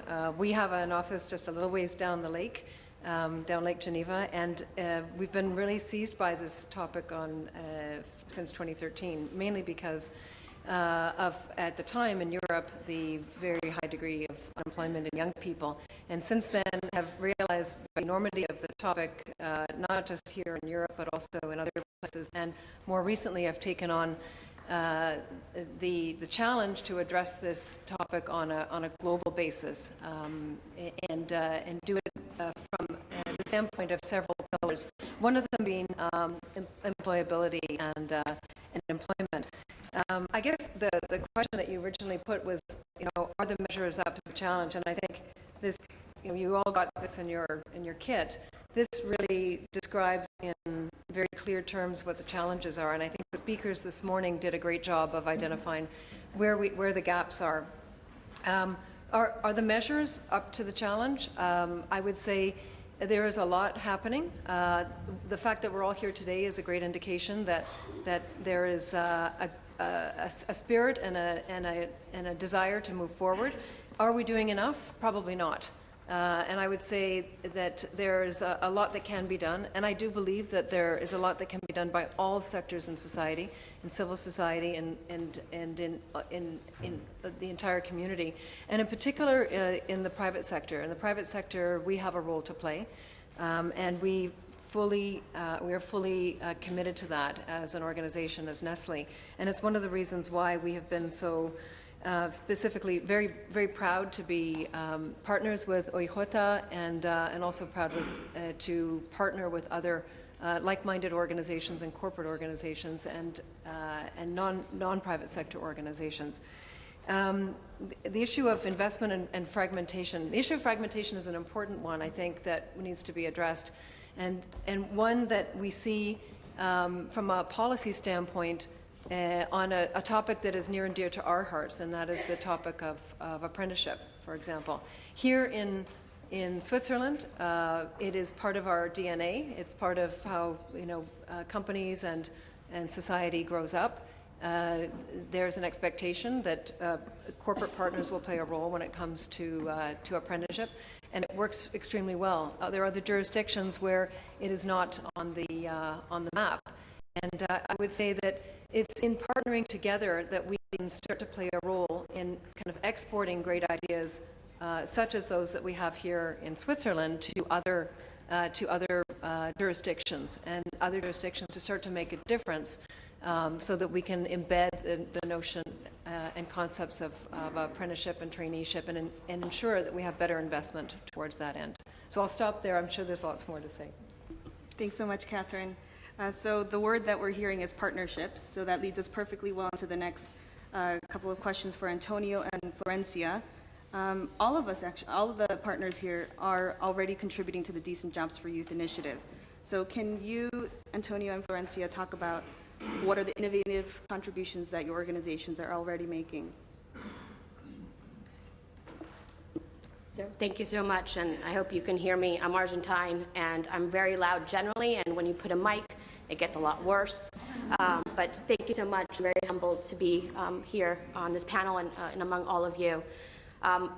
We were one of the first organizations to sign up to the initiative, and as Catherine mentioned, very similar. We started this work in youth employment a number of years ago. We actually started in the U.S. The City Foundation is headquartered there, and we work in 80 countries and jurisdictions globally. But we started with the U.S.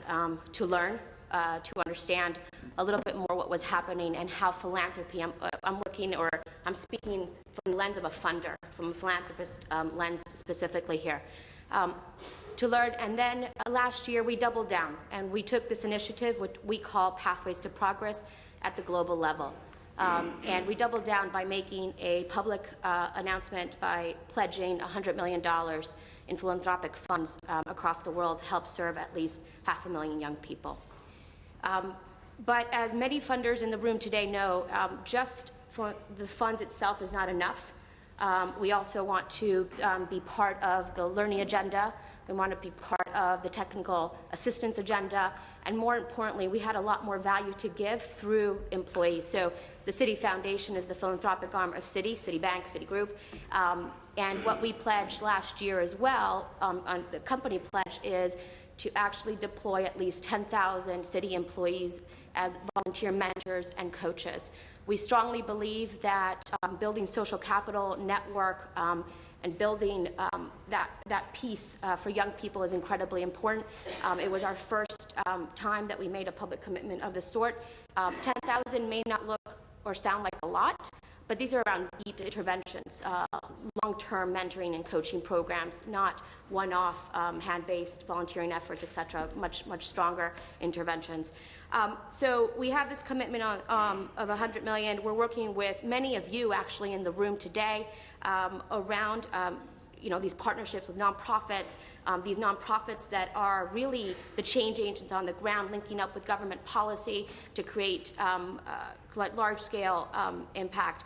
And our work is focused on a number of things that were touched upon this morning. A lot of it, I'll mention one piece because there's a lot I can say, but there was a lot of talk today about future-proof skills, sometimes called soft skills, sometimes not. I don't love the word soft. I think maybe power skills or some other word might be better. But the idea of instilling young people or providing them an opportunity to enhance creativity, empathy, specificity, resilience, adaptability. And a lot of what we do is around actually working with nonprofits around entrepreneurship mindsets. We think that the entrepreneurial mindset is something that is a future-proof skill that is going to help young people in different capacities as the world is changing. So I'll stop there. Thank you. Thank you very much for this opportunity. Well, first of all, I would like to come back to a figure that was presented this morning by the Deputy Director General. And he said that we have 70 million young people unemployed around the world. And I would add that we have 156 million young workers living in poverty. So we have unemployment young, but we have young that are working and the income is not enough.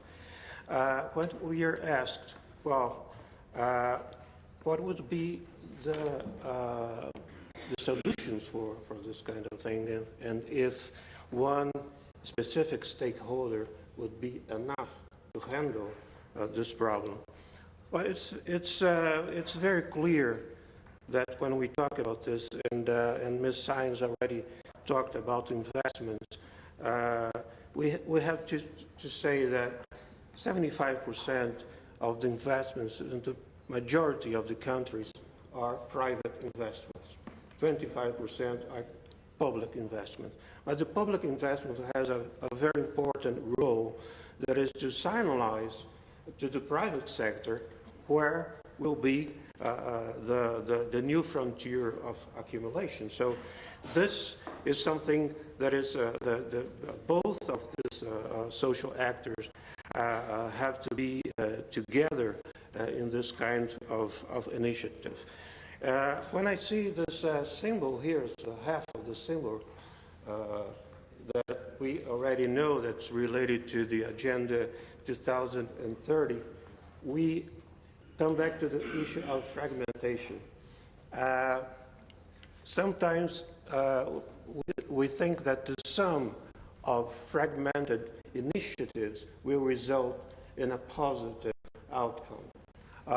But a fragmented initiative needs to have a compass, needs to have something like the 2030 agenda, that is a matrix of initiatives that has a common goal that is to better people's life. So we have to think, first of all, that it's necessary to have an agenda. Second, that we need to have the main stakeholders together to get the results that are target, and also to have the possibility to foster the necessary initiatives to get the results. So when we are talking about how to solve this problem of unemployment and poverty in youth, we need to consider this three kinds of things. It's not enough just to act on motivation. We need to also to have policies. We need to have dialogue and articulation of public and private policies. Thank you both so much. So it really is a partnership. It involves the private sector and the government, everybody. And I'm sure you have other questions that you'd like to ask our panelists. So we're going to kind of keep the rest of the time open for your questions for any of the panelists. So if you have a question, please just raise your hand. Yes. Hi. We'll take a few first, like about 3, and then we'll answer, and then we'll go back if we have time. Thank you so much. Thank you so much for the panel. Ambassador from the World Health Organization. I have a question about the inclusion of private sector. Most of the multilateral system is very tough in terms of dealing with private sector. There are lots of boundaries. How do you see the future in engagement with private sector? And how can you see that we don't necessarily change the multilateral system, but we can go about it and make a change that it is needed? Thanks. Thank you. In the back. Hello, I'm Susanna. I'm from the European Youth Forum. And my question is, do you all of you pay your interns?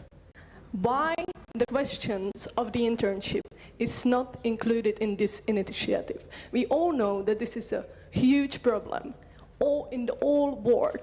And are we directly saying that internships are not decent?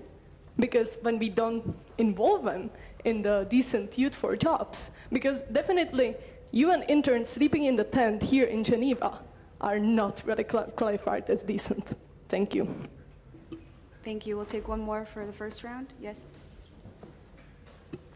Hello, my name is Peter Shiris from the International Youth Foundation. I wanted to follow up on Florencia, your comment about power skills, picking up on the conversation this morning also.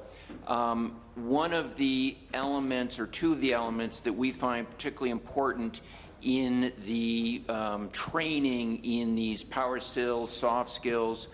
The two are, one, a gender lens, looking at, it was referred to in the morning panel, the role of women in the workforce, particular issues, barriers that young women face, but also that young men need to be aware of. So I wanted to ask about that, whether this is something we've built into our training. The second is an inclusivity lens, the importance of training in dealing with a increasingly multicultural workforce, training around unconscious bias. This again is something that we find is increasingly important in dealing with the workforce today, and I'd be interested in any comments the panel has on the incorporation of both of those elements into the critical area of soft skills training. Thanks.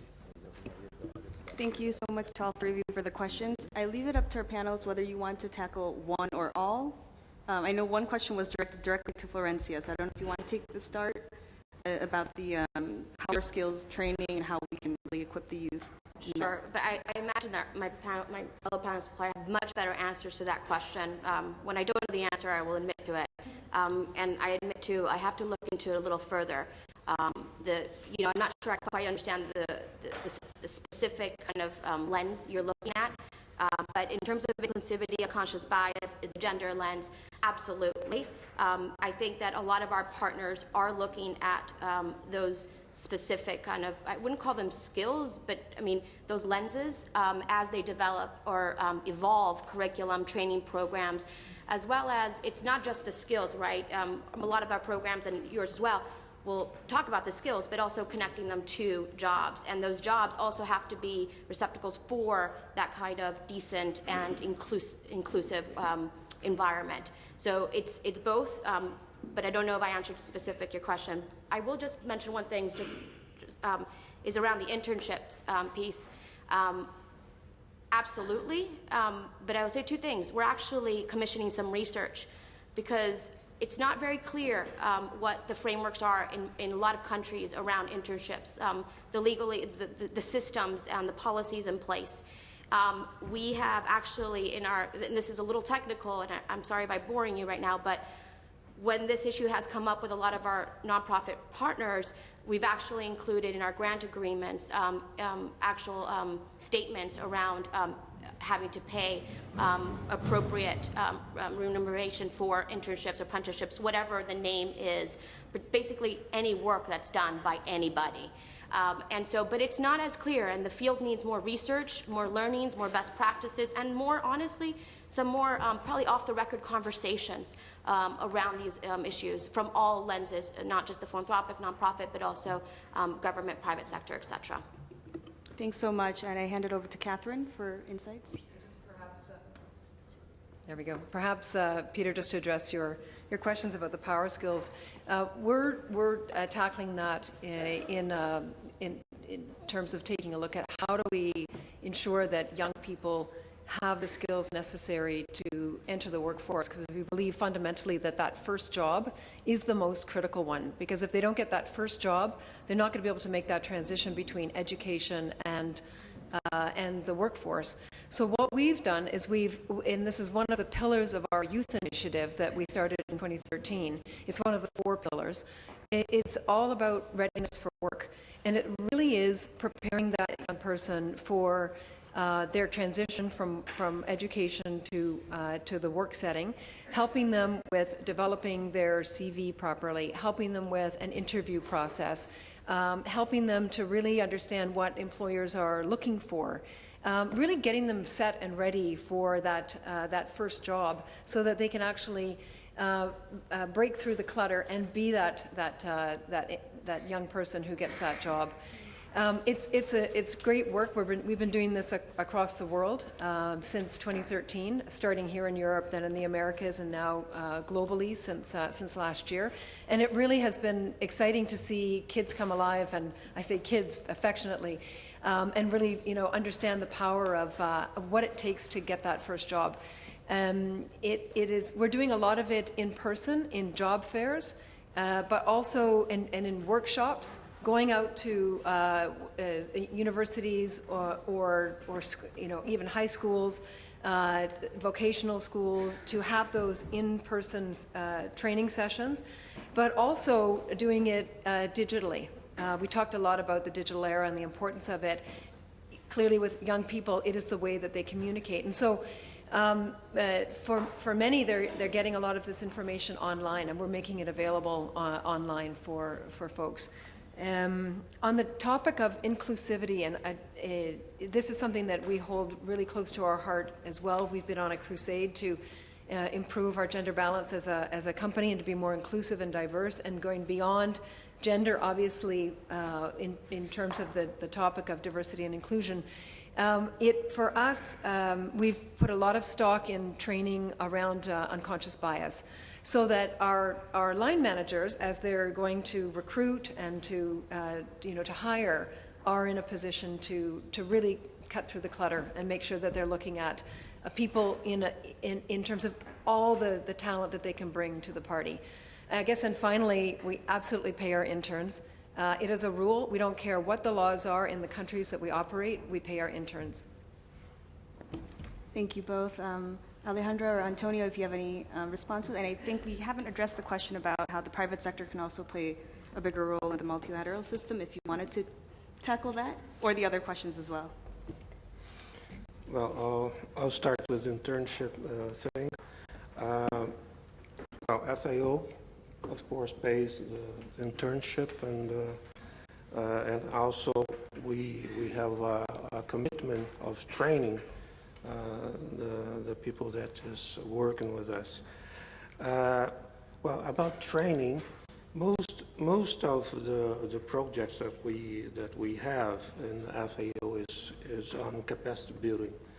So we are training people for a lot of different activities, mainly considering value chains and different value chains. We think also that it is necessary to consider the linkage within rural and urban areas, because when we consider that, for instance, the SSA, Sub-Saharan Africa countries, we know that about 350 million people will be entering the labor market until 2030. Well, that's really a lot of people entering the labor market. And the possibility to absorb all these people to the rural area, it's not very good at this moment. We think that part of this young people will have to be absorbed by the industrial activity related to processing food and things like that, so inside the value chain. So we are preparing people in this value chain, and also preparing people for the digital inclusion.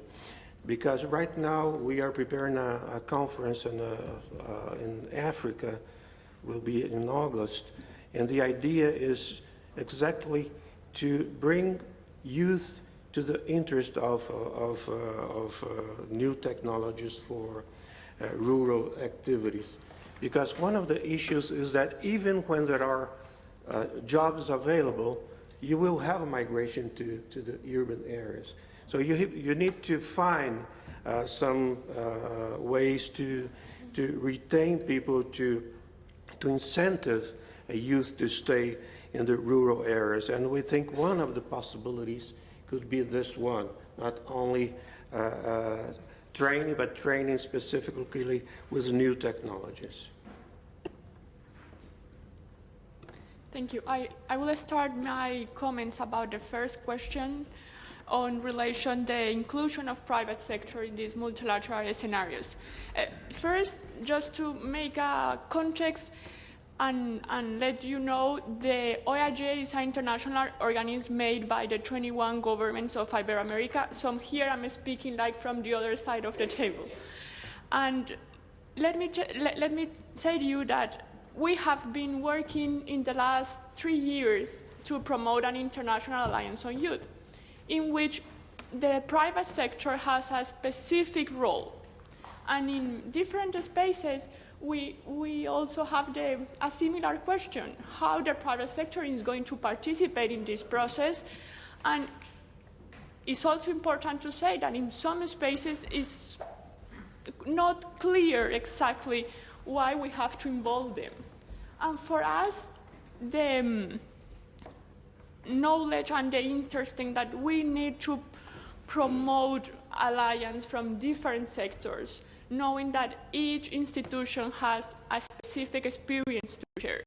Because we are not facing individual challenges here. We are facing collective challenges. And that means that we all need to be together to make a global answer.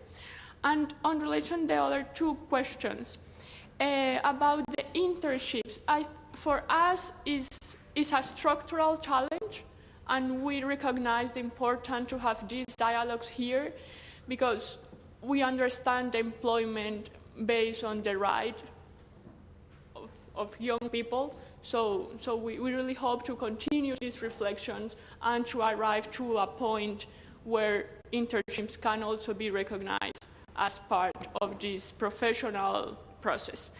And about the last question from Peter, for us, the soft skills, I think that I'm going to copy you and you, Florencia, about that definition, because it's more than just skills for a job, for the first job. It's skills to have a high participation in political, in social, and economic, in cultural scenario. And this brings the questions about equality in gender. And it's also a question when the cultural environment needs to improve and to help to promote new language, new values, and of course, new type of interactions. So just that. Thanks. Thank you so much. I think we have time for one question that we'll just really do like a speed kind of answer session. Yes, in the middle. Hi, good morning. My name is Jumana Haj Ahmed. I'm from UNICEF. Thank you very much for the interventions. I have a question regarding measuring impact or outcomes of the interventions, particularly for the private sector. We do know that working with young people, building their skills, skills for life, skills for work, takes some time. And that applying these skills to help them to transition from education to work will also need more time. And we also know that the private sector is keen to have the results tomorrow and not 2 years from now or 3 years from now. So my question is about the measurement frameworks that you have in place to see the results of the work that you're doing with young people, and for how long do you continue to be in touch with them to see how the results of your program are influencing their income-generating opportunities? Thank you. Great question. So measuring impact, how about we just start with Catherine and just go straight down the line?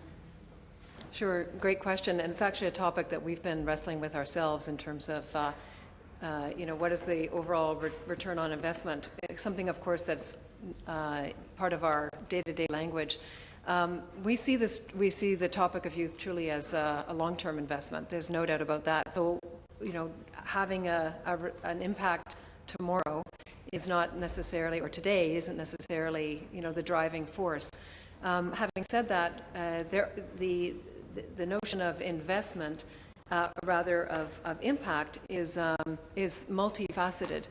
And there's no doubt about it in our mind that whatever investment we put in, the return is there. It really is about creating shared value. And we see this as I said, a long-term investment.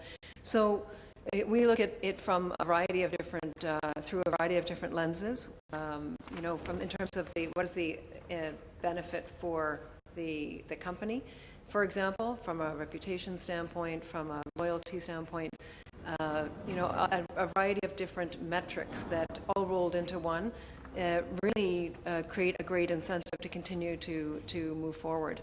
From the young people's standpoint, the return on the investment is really quite clear, and the impact for society, I think, is really quite clear. So I don't have the silver bullet answer for you, but just to say that we too are looking at this. But we do believe that overall that there are benefits for society as well as for companies, and perhaps it relates back to how do we the question around engagement of the private sector.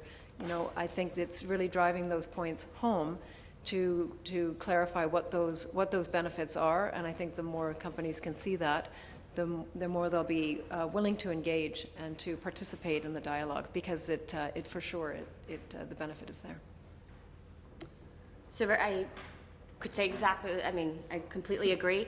I think a couple points. I think it's kind of obvious for companies that our future workforce is going to be dependent around these issues and solving these issues. So I think there's just a clear-cut business case to do these things.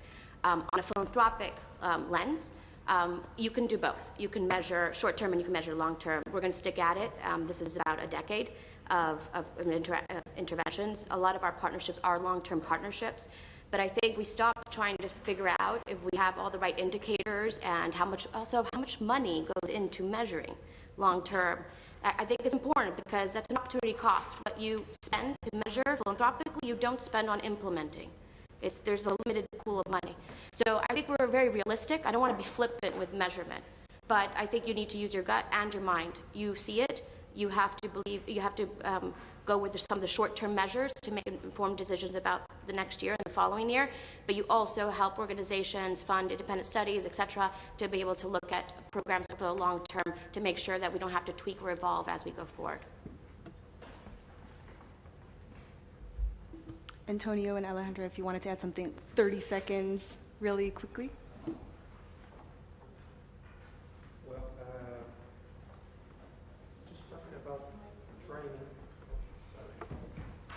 Just talking about training, we know that the conventional intervention is education, training, job intermediation, and this is not enough. We know that the supply of trained people will not generate the demand for this trained people. So this is one side of the picture. But it's absolutely necessary to think the other side, that is, okay, we need economy growing. We need jobs creation. We need income generation. So this is absolutely important. You have to match supply and demand. We are most of the time debating one aspect that is, of course, very important, necessary, because the other side, if you have demand but you don't have the necessary profile, you will have a mismatch problem that need to be solved. But we need to consider both of the aspect of the supply of work and of the demand of work. And part of our institutions are not institutions that could solve this problem, but we have the responsibility to advocate it, is to say, okay, it is necessary to finance development, it's necessary to have growth and investment, it's necessary to spread technology and to prepare people to use technology. So this is all part of the same equation. We cannot take this separately. This is why it's very important to debate both aspects. Just a short comment about the question of how to measure the impacts and how the private sector can also be part of this innovation process. Just to say that we have also the SDG framework. I mean, after long negotiations, we have like the main objectives identified, in which governments are reporting how the improvements they are having in the national territories, and also the enterprises has a strategy named, I'm sure you know it, the company packs for SDGs, that they are reporting how they are helping to the implementation of the SDGs. So just that. Great reminder, all roads lead to the global goals. And you may remember that the ILO Deputy Director General this morning just mentioned the guide on measurement, and that can also be a source to measure impact of youth-related employment programs. Before we close out today, we just want to do a quick lightning round just to ask all of our panelists what you're going home with, leaving Geneva with, in terms of what they're going to do in your organizations to bring these solutions forward. 20-second answers, please, and then we'll wrap it up. Thank you.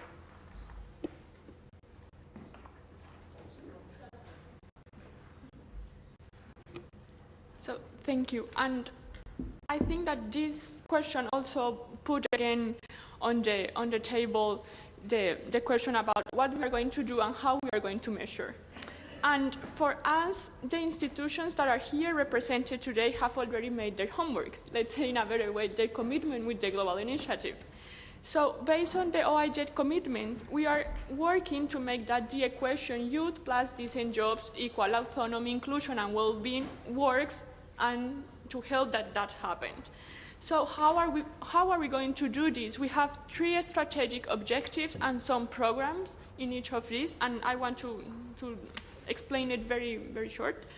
The first objective is to promote the development of skills. We have been discussing this during all morning, and for us the skills are extremely important because they help to realize the life project of young people. So here we have 2 specific regional programs, one that is related to the development of digital, entrepreneurial, and soft or powerful skills, in which we are working with some partners that are also here, Nestle and Microsoft, also partners of this initiative, and some regional program on cultural skills based on a mobility strategies that is working in the principal cities of Iberoamerica. The second objective is related to the co-produce, and influence in knowledge, so we can impact the youth realities. And in this objective, we have a battery of 50 youth indicators in SDGs that show us how the Ibero-American governments are working to achieve the SDGs. And of course, the celebration of the National Youth Forums and the report we are making with ILO on the national context and making also a regional perspective. The third objective is to influence the political, legislative, and social scenarios to keep the youth perspective at the center of the agenda. And we all know that this is a huge objective and maybe the reason why we are here today.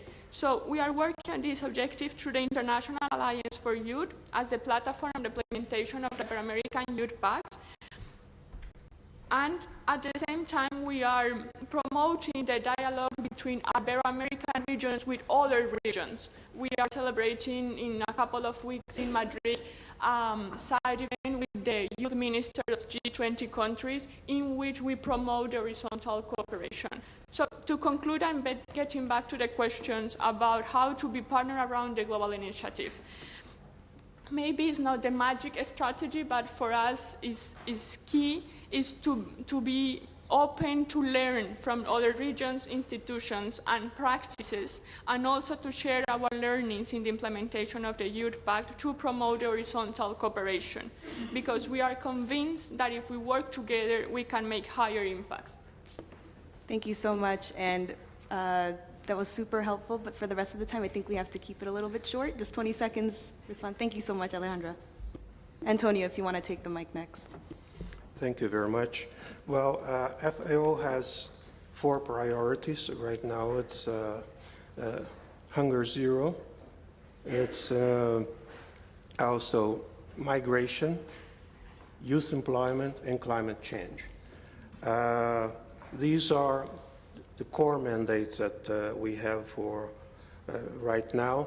And we know that they are connected. And when we are talking about Hunger Zero, that we have 115 million people starving in the world. So we need to take these people out of this situation.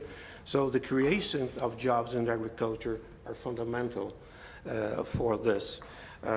Youth employment, once again, there is an opportunity not only to produce food for the people that are starving, but also to produce food for the people that is coming, because the world population is growing until the 2050 to 9 billion people. So we have to provide food for all these people. So there is a very big opportunity there. Migration is another issue that's very important, because people is today 46% of the population of the world is rural population and is going to the cities, and we have to consider this. And climate change also will have a very big impact in this area. That's why we are preparing and making capacity building in climate smart agriculture to prepare people to work with this. Sorry. I'll take 10, just to make up for it. I think earlier on we talked about doing enough, and one of the pieces is around how do we unlock funding, partnerships, et cetera. And I think using this alliance as a way for us, I mean, something me and my team are going to do, but maybe all of us should be doing, is kind of creating maybe some more unusual partnerships and alliances. If we keep talking to each other, the same people, we're going to come up with potentially the same solutions over and over again. So maybe we use this forum, this multi-stakeholder forum, to maybe create some disruption in our own sector. Perfect segue. That's great. Three things. One, I go away with a renewed commitment to fulfill our global commitment, which was announced by our CEO back in September, to help 10 million young people by 2030. And he said that on behalf of the organization. And nothing like a compass, as Antonio said. It's important to have a guide. So renewed commitment to do that. Secondly, we will be launching a global alliance for youth with corporate sector partners. We have alliances at local country levels as well as regional levels. We are going to be launching a global alliance, and this addresses the topic of how do you get the private sector involved. We'd like to do that at a global level, so commitment to make that happen this year.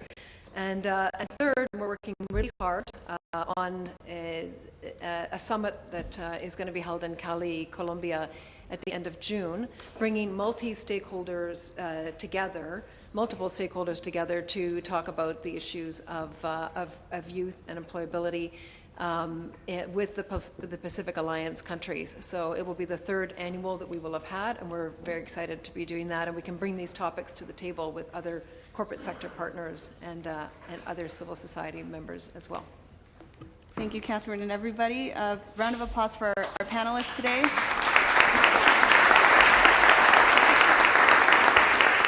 And before we hand it back to Gunilla, if you want more information about becoming a partner with the Decent Jobs for Youth, you can just visit the website that's on the screen to find out how you can do that. Gunilla. Thank you, Susanna, and thank you to the panelists. It was excellent, very interesting, very good presentations and answers. Now we're going on to the next session, and that is going to be about achievements, the road ahead, actions for youth employment. And for this, I invite the moderator, Sukti Dasgupta, ILO Chief of the Employment and Labor Market Policies Branch. Welcome. And we have 8 what we call lightning talks for this. So we're welcoming you up to the podium. Felix, does this work? Or? Okay. Thank you. Go ahead. Thank you, and good morning, ladies and gentlemen, and a warm welcome to the ILO and to this session, which is on priorities for action on youth employment. We have already had 2 excellent panels this morning. And we have a lot of important issues on the table, be it the future of work, where are the new jobs coming from, what about quality of jobs, how to anticipate the skills, what are the best strategies for the skills for the future, the rural economy, gender issue, apprenticeship, internship, a lot of very difficult issues already on the table. But in this session, which is going to be a very short session, we are going to change gears a bit, and we'll go back to the global initiative. We'll kind of, again, remind ourselves what the global initiative stands for, what are its objectives, what are the guiding principles, and then we'll zero in on the priorities for action for the global initiative, which are the priority areas that have been selected based on consultations to address the many issues that have already been discussed today.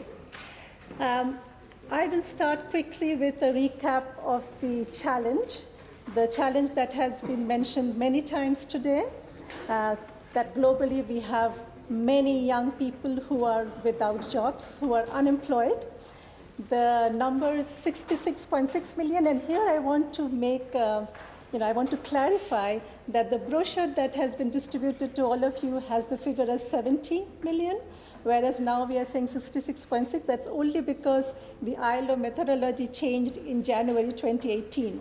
It doesn't mean that youth unemployment has come down. It simply means that we are using a slightly different methodology. But I thought it's important to say it because we have both numbers floating around. But unemployment, as many would say, is only the tip of the iceberg. In addition to the many who are unemployed, we also have many young women and men who are not in employment or education or training. This is the NEET, which is also an indicator for the SDGs. And 21.8% of all young people globally are NEET, if you compare that to the 13% who are unemployed. And amongst the NEET, again, we have a large number of women. In fact, there is a very strong gender dimension to all of this, but particularly to the NEET indicator. Now, again, as we know, unemployment is only part of the story. There are a large number of young people who are working, but who are working in jobs that are informal, that are unstable, insecure, even precarious.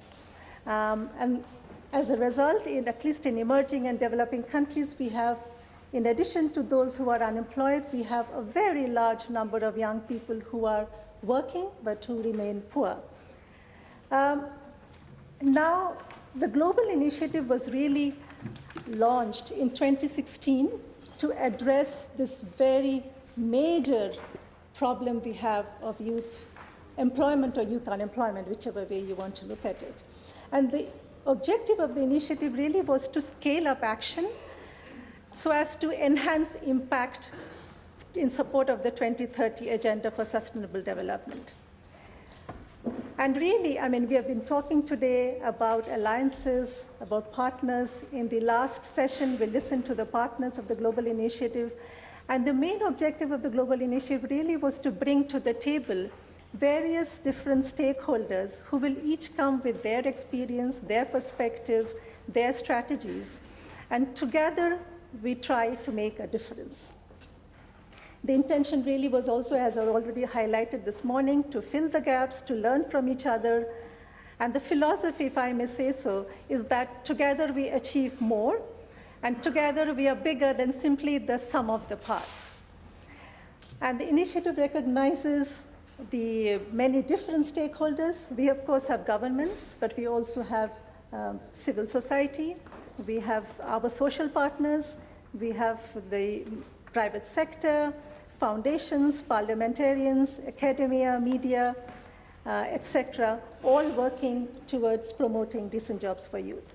At the moment, we have 22 UN agencies at its nucleus, and we have various other stakeholders. You heard just now from the City Foundation and Nestle. We also have the governments of Spain and Luxembourg, and we have a number of others, such as the International Youth Organization for Ibero-America. Again, we had a representative speaking in the previous session. We have ISEC, SOS Children's Village International, and Education for Employment. Last year, in November, we launched the engagement platform for the Decent Jobs for Youth.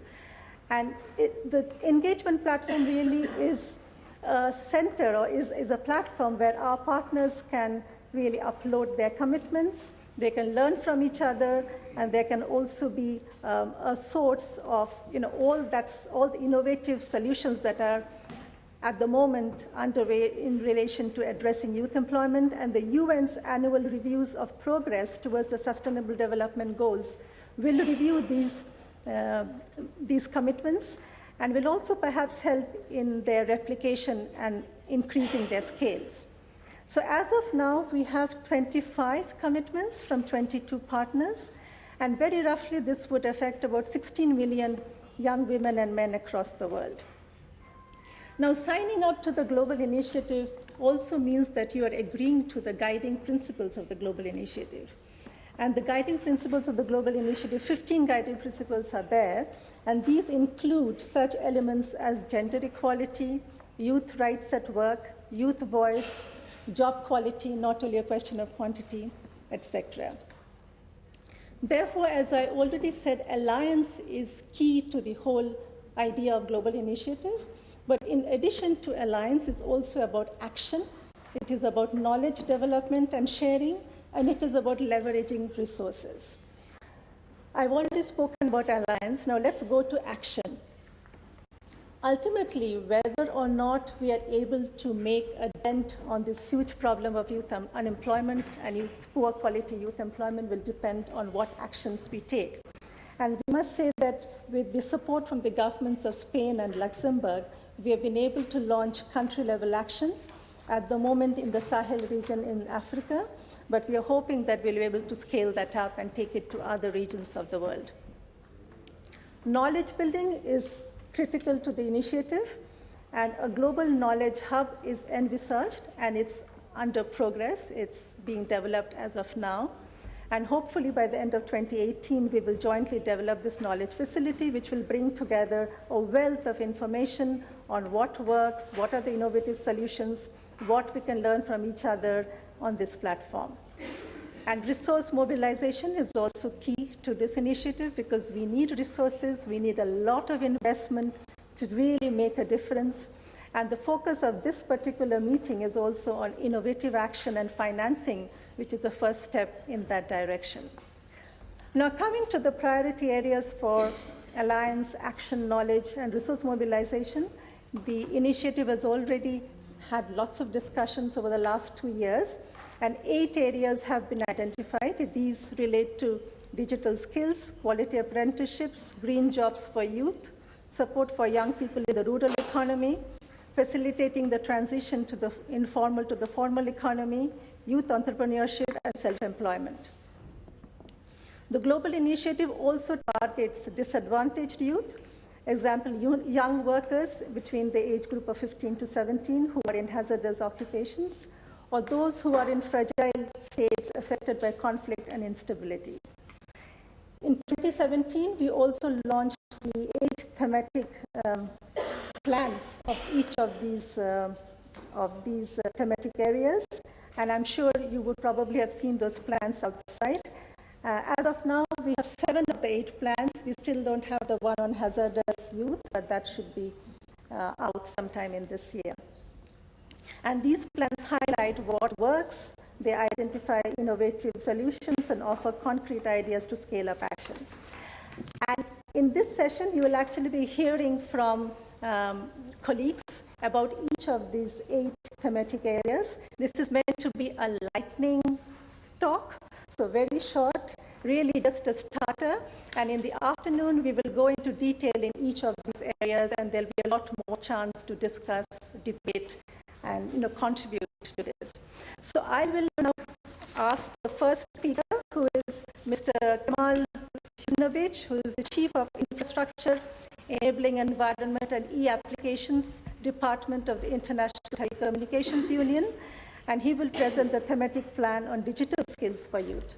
Over to you, Mr. Husnovich. You want to come here? Or you... Okay, fine. Thank you very much. Good afternoon, everyone. It's already afternoon, so it's a pleasure to be here.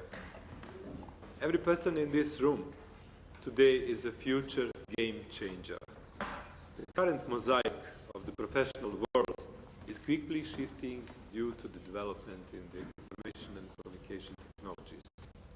Some old pieces are thrown out, but new ones are replacing them. Soon we will see a completely new picture of the professional world, and that picture will be created by you. The future will bring endless job opportunities for young women and men, so let me offer you a preview of what is to come. There are currently millions of unemployed young individuals and tens of millions of jobs requiring digital skills. Providing training in digital skills is an unprecedented job creation opportunity. Jobs requiring these skills have a higher earning potential. This will help employers, many of whom can't fill positions requiring advanced digital skills, and contribute to the economy in general. ITU just contributed its digital skills toolkit to the Decent Jobs for Youth global initiative. This project has already resulted in significant innovations, such as the launch of future skills training platforms to train millions of people in India and Pakistan in digital skills like the Internet of Things, cloud computing, big data, and artificial intelligence. Introducing a training for rural women in Bangladesh to become web and mobile app developers so they can work as entrepreneurs. Or the launch of a national digital literacy program for schools in Kenya to ensure that children and youth learn digital skills along with an online work platform that's employed 40,000 young people. Our research explores new models of immersive, rapid skill development known as boot camps, which develop their curriculum to respond to the employer's needs. The Digital Skills Thematic Plan opens doors and offers a role to everyone here. Join us in the Digital Skills for Decent Jobs for Youth campaign launched by ILO and ITU. This campaign focuses on incentivizing stakeholders to train 5 million young people with job-ready transferable digital skills. This collaboration led to presenting the Digital Skills Toolkit to TVET programs across Africa. It would be great to see TVET programs adopting some of the methodologies of coding boot camps, such as team programming and teaching in-demand coding languages. There is a huge role for governments, employers, and foundations to ensure that more young people have the opportunity to learn digital skills and connect to jobs. Jobs that exist and are unfilled. We can work together to become job creators, help employers to expand businesses, and create thriving digital economy. This is what the future holds. All of these opportunities are knocking on your door. I suggest that you answer them. Thank you. Thank you. And certainly digital skills are at the top of the employment agenda. I move now to our next speaker, Mr. Srinivas Reddy, the ILO's Chief of the Skills and Employability Branch, who will present the thematic plan on quality apprenticeships. Srinivas, you want to do it from there? Or?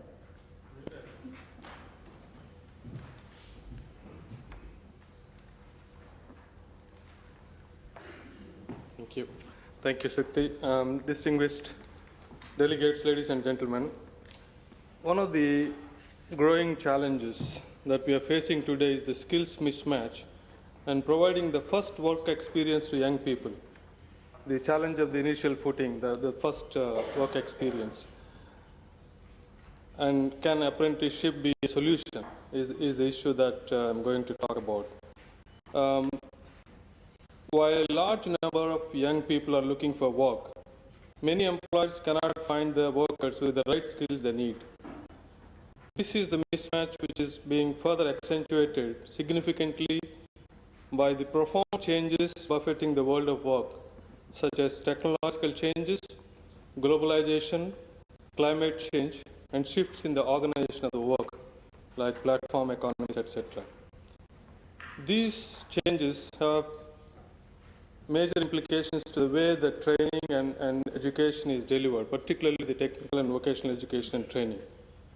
The traditional school-based vocational education and training systems face growing challenges to be more flexible and responsive in ensuring that young people are better equipped with the skills to take on new jobs today and in the future. Against this background, quality apprenticeships and other work-based learning programs are critical to meeting the challenge of the future of the world of work, as the learning takes place at the workplace, having the modern infrastructure and competent trainers and instructors. Apprenticeships. Increasingly, countries around the world are renewing the emphasis on apprenticeships, recognizing its potential for reducing the skills mismatch and youth unemployment. For example, the G20 countries, as well as B20 and L20, have recommended measures promoting quality apprenticeships.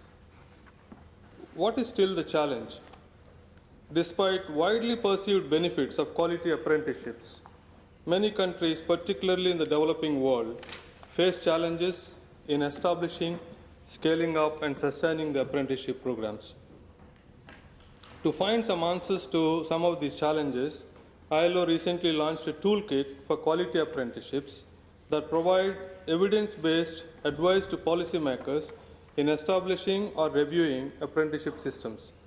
The toolkit recommends 6 building blocks for quality apprenticeships: social dialogue, regulatory framework, clear roles and responsibilities for all stakeholders, as equitable funding arrangements between governments and employers, strong labor market relevance to ensure employability of graduates, and inclusiveness are the 6 building blocks.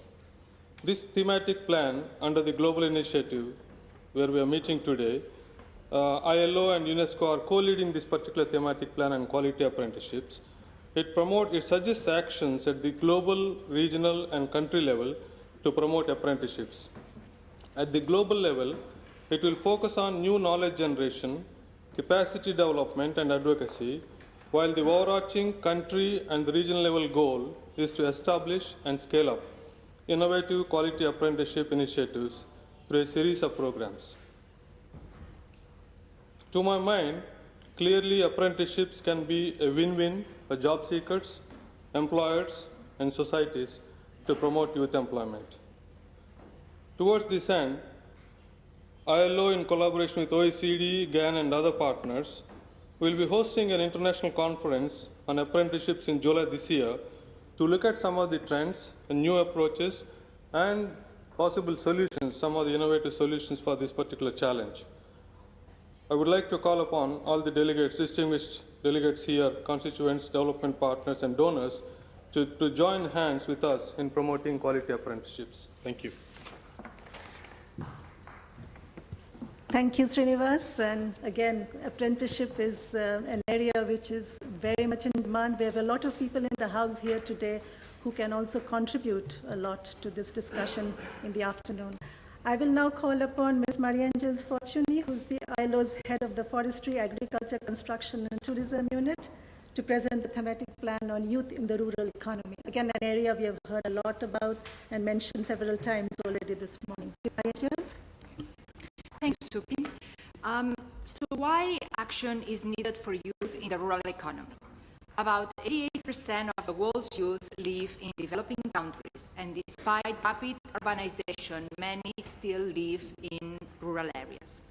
Young people in rural areas can be powerful catalysts for change. Such demographic dividend is indeed a unique opportunity to advance rural economies and shape rural transformation. However, recent work deficits among rural youth, including unemployment and particularly working poverty, are of great concern. Limited opportunities to quality education and training and to access to land, credit, and markets hampers their transition to decent work. Women. Young women make up 40% of the agricultural workforce in the developing world. Many work without pay for a family enterprise and shoulder a disproportionate amount of unpaid care and household work. Their work is very largely unrecognized and undervalued. Access to decent work in rural areas is imperative for boosting the role of youth as agents of change, for their meaningful participation in rural economies, and above all, for meeting youth aspirations. Decent jobs for youth contributes to SDG 8 on full and productive employment and decent work, and in turn it's instrumental for achieving SDGs 1, 2, and 5 to end poverty, hunger, and achieve gender equality. The thematic plan identifies 6 main areas of intervention to boost youth employment in the rural economy. First, promoting rural economic diversification and investments in agricultural development to contribute to the process of structural transformation of rural economies. Second, improving young people's access to productive resources such as land, finance, information, and technology within and beyond agriculture. Third, empowering young women socially, economically, and politically. Fourth, creating an enabling business environment that attracts investment and that stimulates a competitive private sector. Fifth, skills training and addressing skills shortages to increase productivity and facilitate this rural transformation. And finally, greening the rural economy. So in terms of concrete action for partners, we have identified 2 levels, at institutional level and secondly, through direct support to young people. So at institutional level, action proposed is to support integrated policy approaches and strategic programs at national and local levels. This can include sectoral policies, employment-friendly macroeconomic policies, and effectively tailored employment services in rural areas.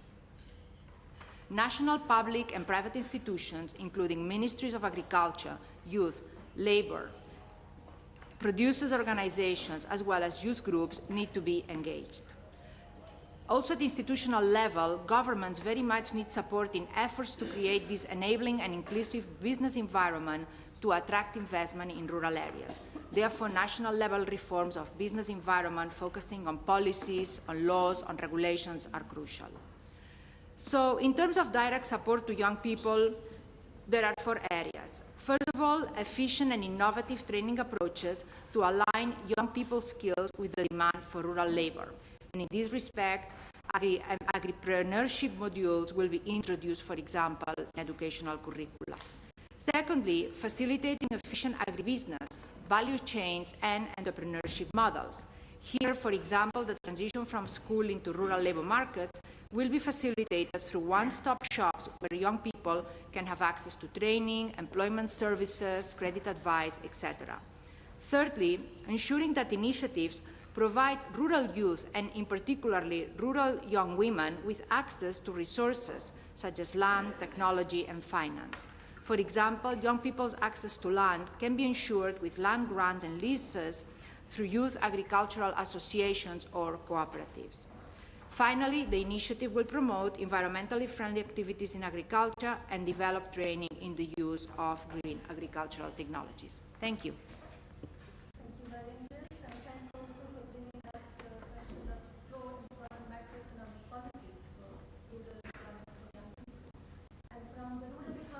Move to the green jobs for youth, a subject that's closely connected and also one that is extremely important in the context of sustainable development. I call upon Mr. Vic Van Vuren, ILO's Director of Enterprise Department, to present the thematic plan on green jobs for youth. Vic. Thank you, Sukti. I think we need to start at the macro level and do a bit of a reality check of what we're dealing with. The world faces 2 big challenges, social and environmental, when we really pull it down to 2 big areas. And the world has lost the plot. When I was at school, I got taught about a PC, and one would think it's a personal computer, and also got taught how to spell. Now I move around the world and I see that PC means power and corruption, and profit is now spelled G-R-E-E-D. Now these are some of the challenges that we're dealing with when we start looking at future scenarios, and we need to get real about when we tackle these subjects, that we don't lose sight of the reality of what we're dealing with. The value proposition that the youth are looking for is an exciting one. They're looking for a new value proposition that brings in components of social, economic, and environmental components. And if we can follow that path, then we'll be successful in how we implement things. I'm going to focus, obviously, on the green economy. We must start by recognizing that climate change is a cross-cutting development issue that affects every aspect of sustainable development. The majority of the world's youth, 1.2 billion, find themselves in developing countries, and that is where natural resources and persistent poverty find themselves the most. Their jobs or even prospects for employment are dependent on the activities that are threatened by the overuse of natural resources and climate change. So what are green jobs? Green jobs are in the green sector, such as sustainable agriculture, but also in the greening of industrial processes, value chain development, and global supply chains. Green jobs contribute to addressing the environment, the social and the economic aspects that we're talking about. They unleash new potential for job creation and have huge potential going forward. The good news is that young women and men are already driving innovation in green jobs for youth. Let's look at a few examples. In the energy sector, renewable energy employs about 10 million people in 2016, and many jobs there are for young people. Copa Solar, a company in East Africa, is an example of this. In agriculture, FAO estimated that by 2050, the global employment gains could be up to 362 million to 630 million jobs. Huge potential. But are we going to be able to exploit that? Young entrepreneurs are using information and communication technologies to modernize farming, enhance productivity, and make the sector more enhancing to young people. Tech Innov, a company based in Niger, West Africa, is using a digital company to perform irrigation and manage farm operations. The founder, a young local entrepreneur, was a laureate of the International Exhibition of Interventions of Geneva in 2012. Last example is market system approaches. Trabala project in Mozambique is a good example of this. So greening the economy does not automatically translate into decent jobs for young people, but there's also a key role in policy development. Governments have a key role in providing a regulatory environment for this to happen. Without that is a challenge. Where is our biggest Achilles heel? And we hear it over and over again. We are providing unemployable youth for the needs of the future economy.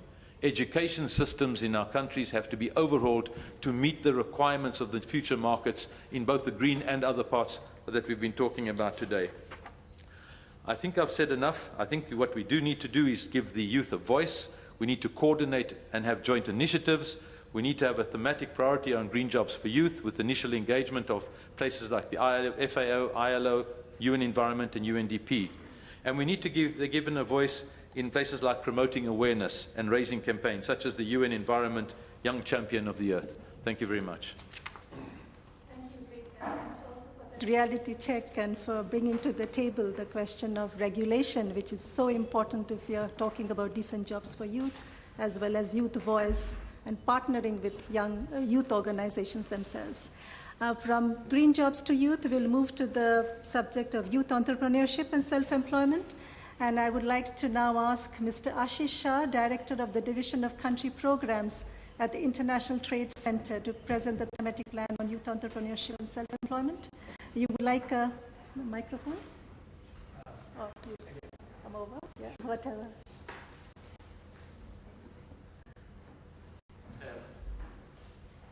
Can you hear me? No, maybe you have to turn it on? Okay. Can you hear me at the back? Yes. Okay. Thank you very much. Thank you, Sukti. Good afternoon, ladies and gentlemen, excellencies. Let me start by saying I am not young anymore, but I look like a young entrepreneur. And that is because my job today is to convince all of you why you need to invest in youth entrepreneurship. So I'm not here to speak about the hundreds of thousands of young people who are on their way marching through the Sahel to come to Europe.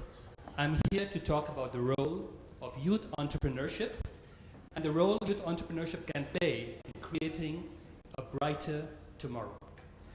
So I have a tagline for today. You all know about TED Talks. I love TED Talks, but I think it's time to act. So my slogan for today, keep this, just retain these two words, is not TED Talk, but TED Act. Now, you must be wondering, what is this TED Act about? So, let me start with the T, or let me say the TED part is about why you need to invest in youth entrepreneurship. The T is for technology and innovation. We've heard a lot about technology and innovation today, but the fact of the matter is that it is young entrepreneurs who are the people who embrace technology, who embrace innovation, and as you know, technology and innovation are the key drivers of societal transformative change moving forward. So if you want to accelerate the achievement of the SDGs, you need to invest in young entrepreneurs. The E of the TED is for employment. This is very well known. Young entrepreneurs employ young people.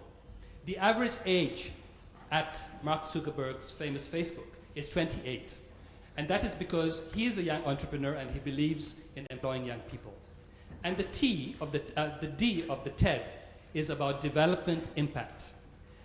I truly believe that if you invest in young entrepreneurs, we are bound to have development impact in the long run. And that is because young entrepreneurs are the people who have a long-term view of things. Young entrepreneurs are the people who believe in inclusive growth, who believe in shared value, and young entrepreneurs are the people who are finally going to become the social entrepreneurs of tomorrow. It is not a surprise that 95% of social entrepreneurs today are young entrepreneurs who believe in doing good and doing business at the same time and helping to achieve the SDGs. So that's the part, the TED part of it. And now about the ACT. Yes, it is time to act. We all need to act together. The A of the ACT is for access. It's access to information, access to technology, access to finance, and access to markets. These are the four key issues where young entrepreneurs need to be supported and have access to these four things. The C is for conducive. We need to create a conducive policy, legal, and institutional environment. A conducive policy environment is very simple. Create policies which are pro-entrepreneurship and pro-youth. When it comes to legal issues, it's also very simple. Let's have laws which help young entrepreneurs start startups and in a way benefit from the laws through incentives which have been made for them. And when it comes to institutional support, yes, incubators are good, but we need to focus on accelerators. So we need to provide a holistic range of services for young entrepreneurs through accelerators. So that was the C. And finally, the T. The T is obviously for training and skills development. Now, a lot has been said about skills, about training today, but I cannot overemphasize the need to develop skills. 2 points to remember when it comes to skills, though. Firstly, developing skills needs to be market-led. The market is looking for a very specific set of hard skills and power skills or soft skills, as many of you have said today. What we need to do is make sure that the skills we are developing is market-led. And this includes, of course, building young entrepreneurs who have a very high emotional quotient and a very high spiritual quotient. And the second point to remember when it comes to training and skills development is that the conventional ways of training is a matter of the past. We have to look for approaches to move from training to learning. There are many new approaches out there: peer-to-peer support, mentor-mentee learning, shared learning, digital learning. These are new approaches which we will need to embrace if we want to move forward. I want to leave you with one last thought before I conclude. We heard earlier that there are 70 million young boys, men and women who are looking for a job today. But guess what? If we would collectively build together and create 10 Jack Ma's in every country of the world, only 10 Jack Ma's of Alibaba fame in every country of the world, we would be creating 100 million new jobs for young men and women. Thank you very much.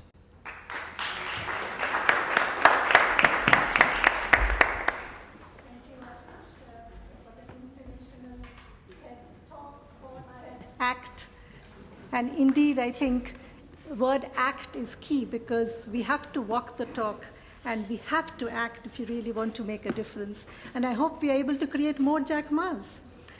Let's now move to youth in fragile situations. Again, a topic that has come up again and again in the discussions this morning.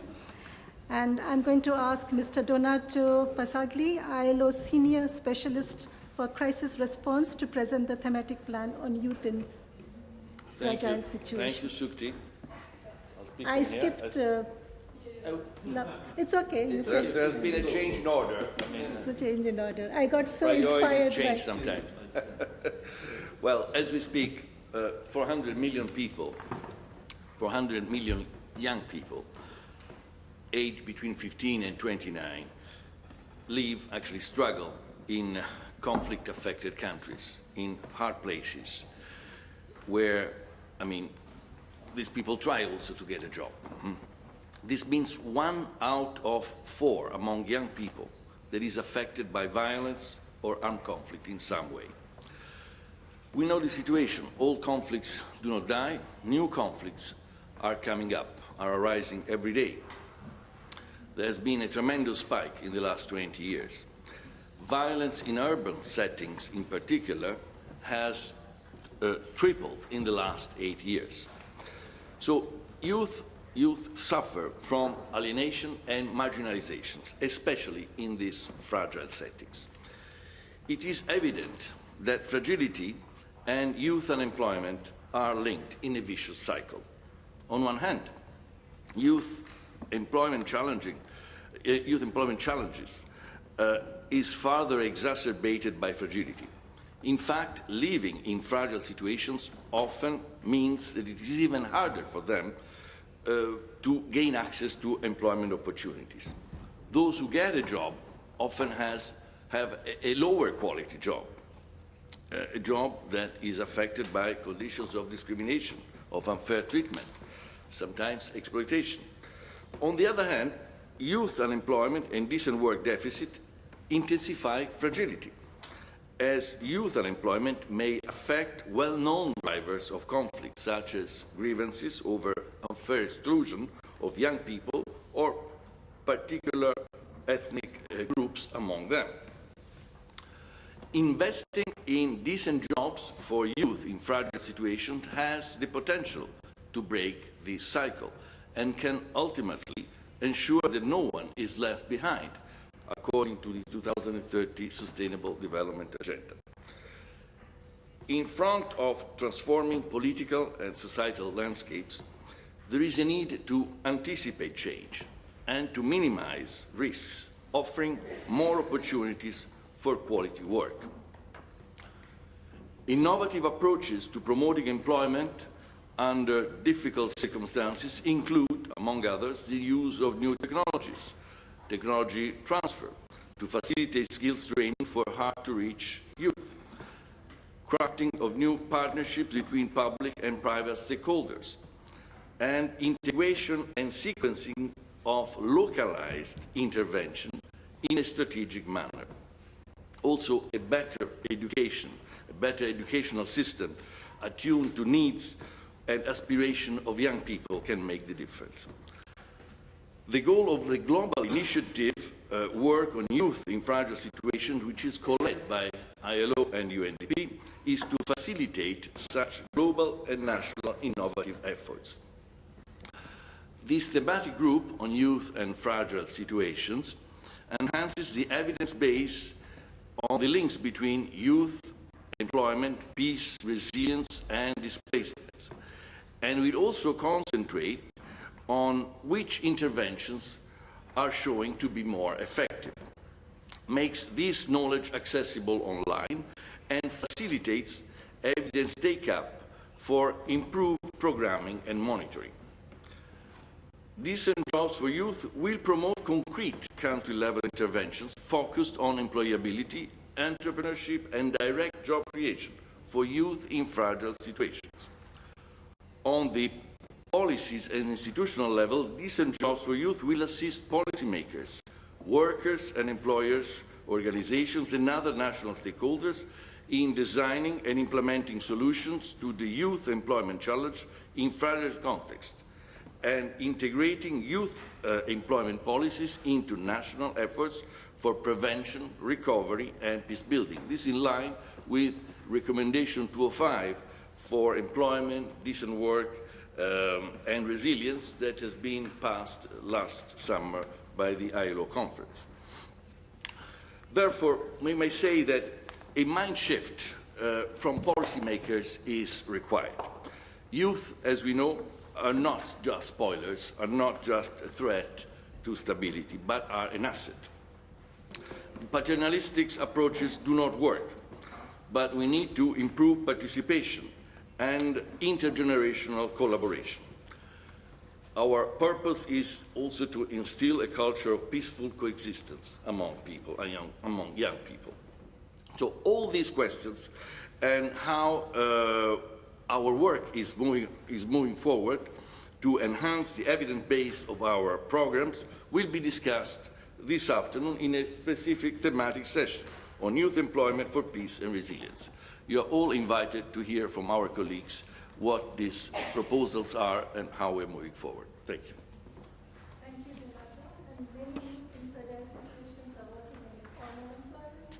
And we pass on now to the next speaker, Mr. Frederic Lapierre. He's the ILO's head of the Informal Economy Unit, as well as the officer in charge for the Development Investment Branch. And he will present the thematic plan on youth transitioning to the formal economy. Fred. Thank you very much, Shukti. Good afternoon, everybody. If I understood well the exercise, I have 3 minutes to provide you an appetizer for the session at 3 on youth transition into the formal economy. That's good timing, as it's lunchtime. So I hope you will be many joining us. Now, if you look at the world of work for young people, it's in the informal economy. It's informal employment. Almost, we will provide and we will publish soon a new update with statistics on informal employment. Overall, 75% of young people in the labor force are in informal employment. In Africa, there are 93% in informal employment. So we could think, yeah, but it's better a job than no jobs. Or let's think about, the working life cycle. They will start with informal job and then they will get a formal job.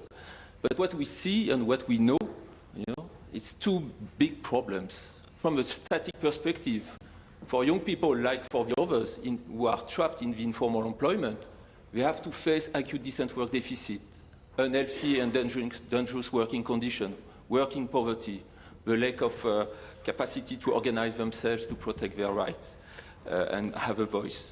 So it's a huge challenge. And from a dynamic perspective, when you are trapped as a young people in informal employment, it's very difficult to get a formal employment.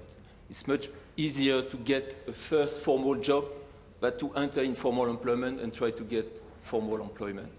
That's why, in the new SDGs and SDG 8, especially on inclusive growth and decent work, you have a new indicator on on informal employment, and member states have to show some results in terms of informal employment and the decrease of informal employment. And that's when the recommendation 204 was adopted by the ILC in 2015. And this recommendation 204 provides guiding principles and policy guidelines to facilitate this transition from the informal to the formal, with a strong focus on young people.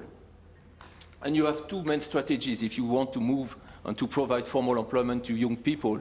First, you have to provide inclusive growth. You have to provide jobs and formal jobs.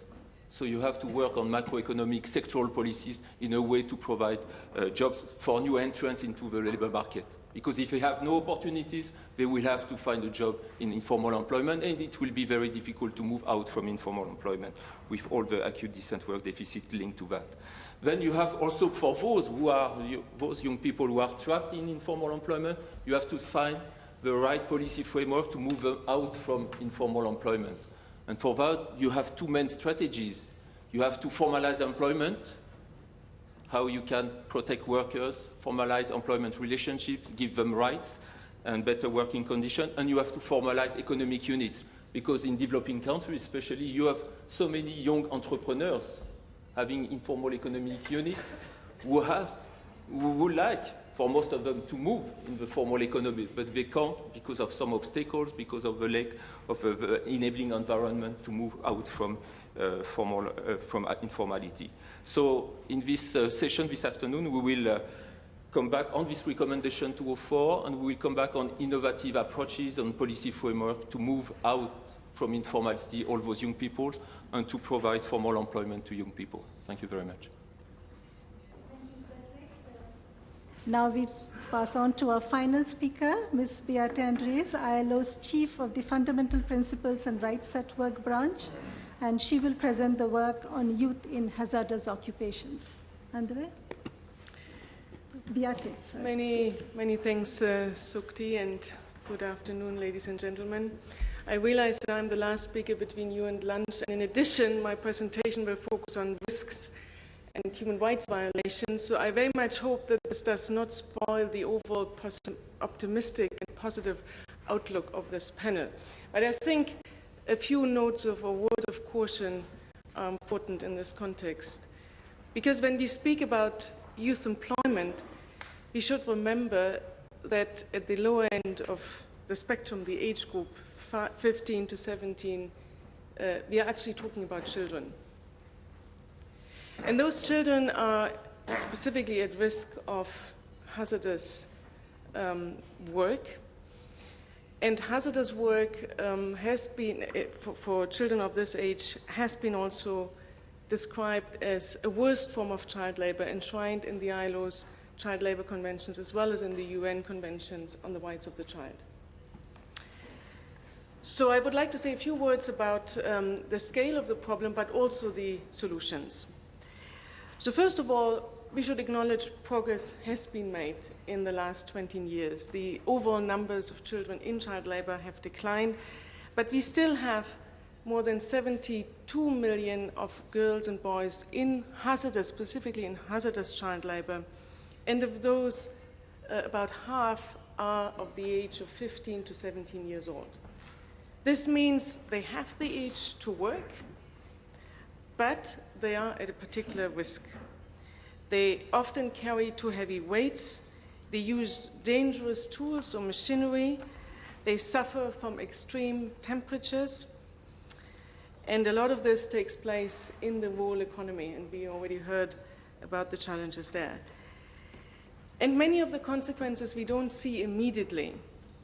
They often show up years later and leave those young people in the worst cases, disabled, but in many cases, disempowered and weak. So what are the solutions and maybe also the innovative practices we have seen emerging? First of all, I'd like to refer to the recent campaign we've launched with our colleagues from the Occupational Health and Safety, the Generation Safe and Healthy. I hope you've seen some of the posters when you came into the building. This campaign was launched on the Safe Day on 28th of April. So we are joining forces to focus in particular on prevention. A lot in the past, I think, has focused on following up on risks once they've been identified, but the focus here is actually to empower young people and enable themselves to become agents of change. Working with youth ambassadors, involving them in discussions in the workplace, together with trade unions and employers, to help them understand risks, but also find solutions, concrete solutions in the workplace. So please, if you're interested in the campaign, it will continue. It will be also a focus of the World Day Against Child Labor on the 12th of June. And we hope that many activities will also take place at the national level to promote this campaign. Second, I'd like to follow up on what my colleague Maria Angel said on the rural economy. We have also worked very closely with the FAO to promote OSH and a culture of prevention in what is called model farms. Model farms have been developed by the FAO, and they provide a very good entry point for learning, but again also for involving young people in particular in addressing health and safety risks. And finally, I would like to mention the Child Labor Platform, which is a joint initiative of the ILO and the UN Global Compact, co-chaired by the ITUC and IOE, and it's a business engagement platform. It invites private companies to work with us on concrete solutions on hazardous child labor as well as child labor more broadly.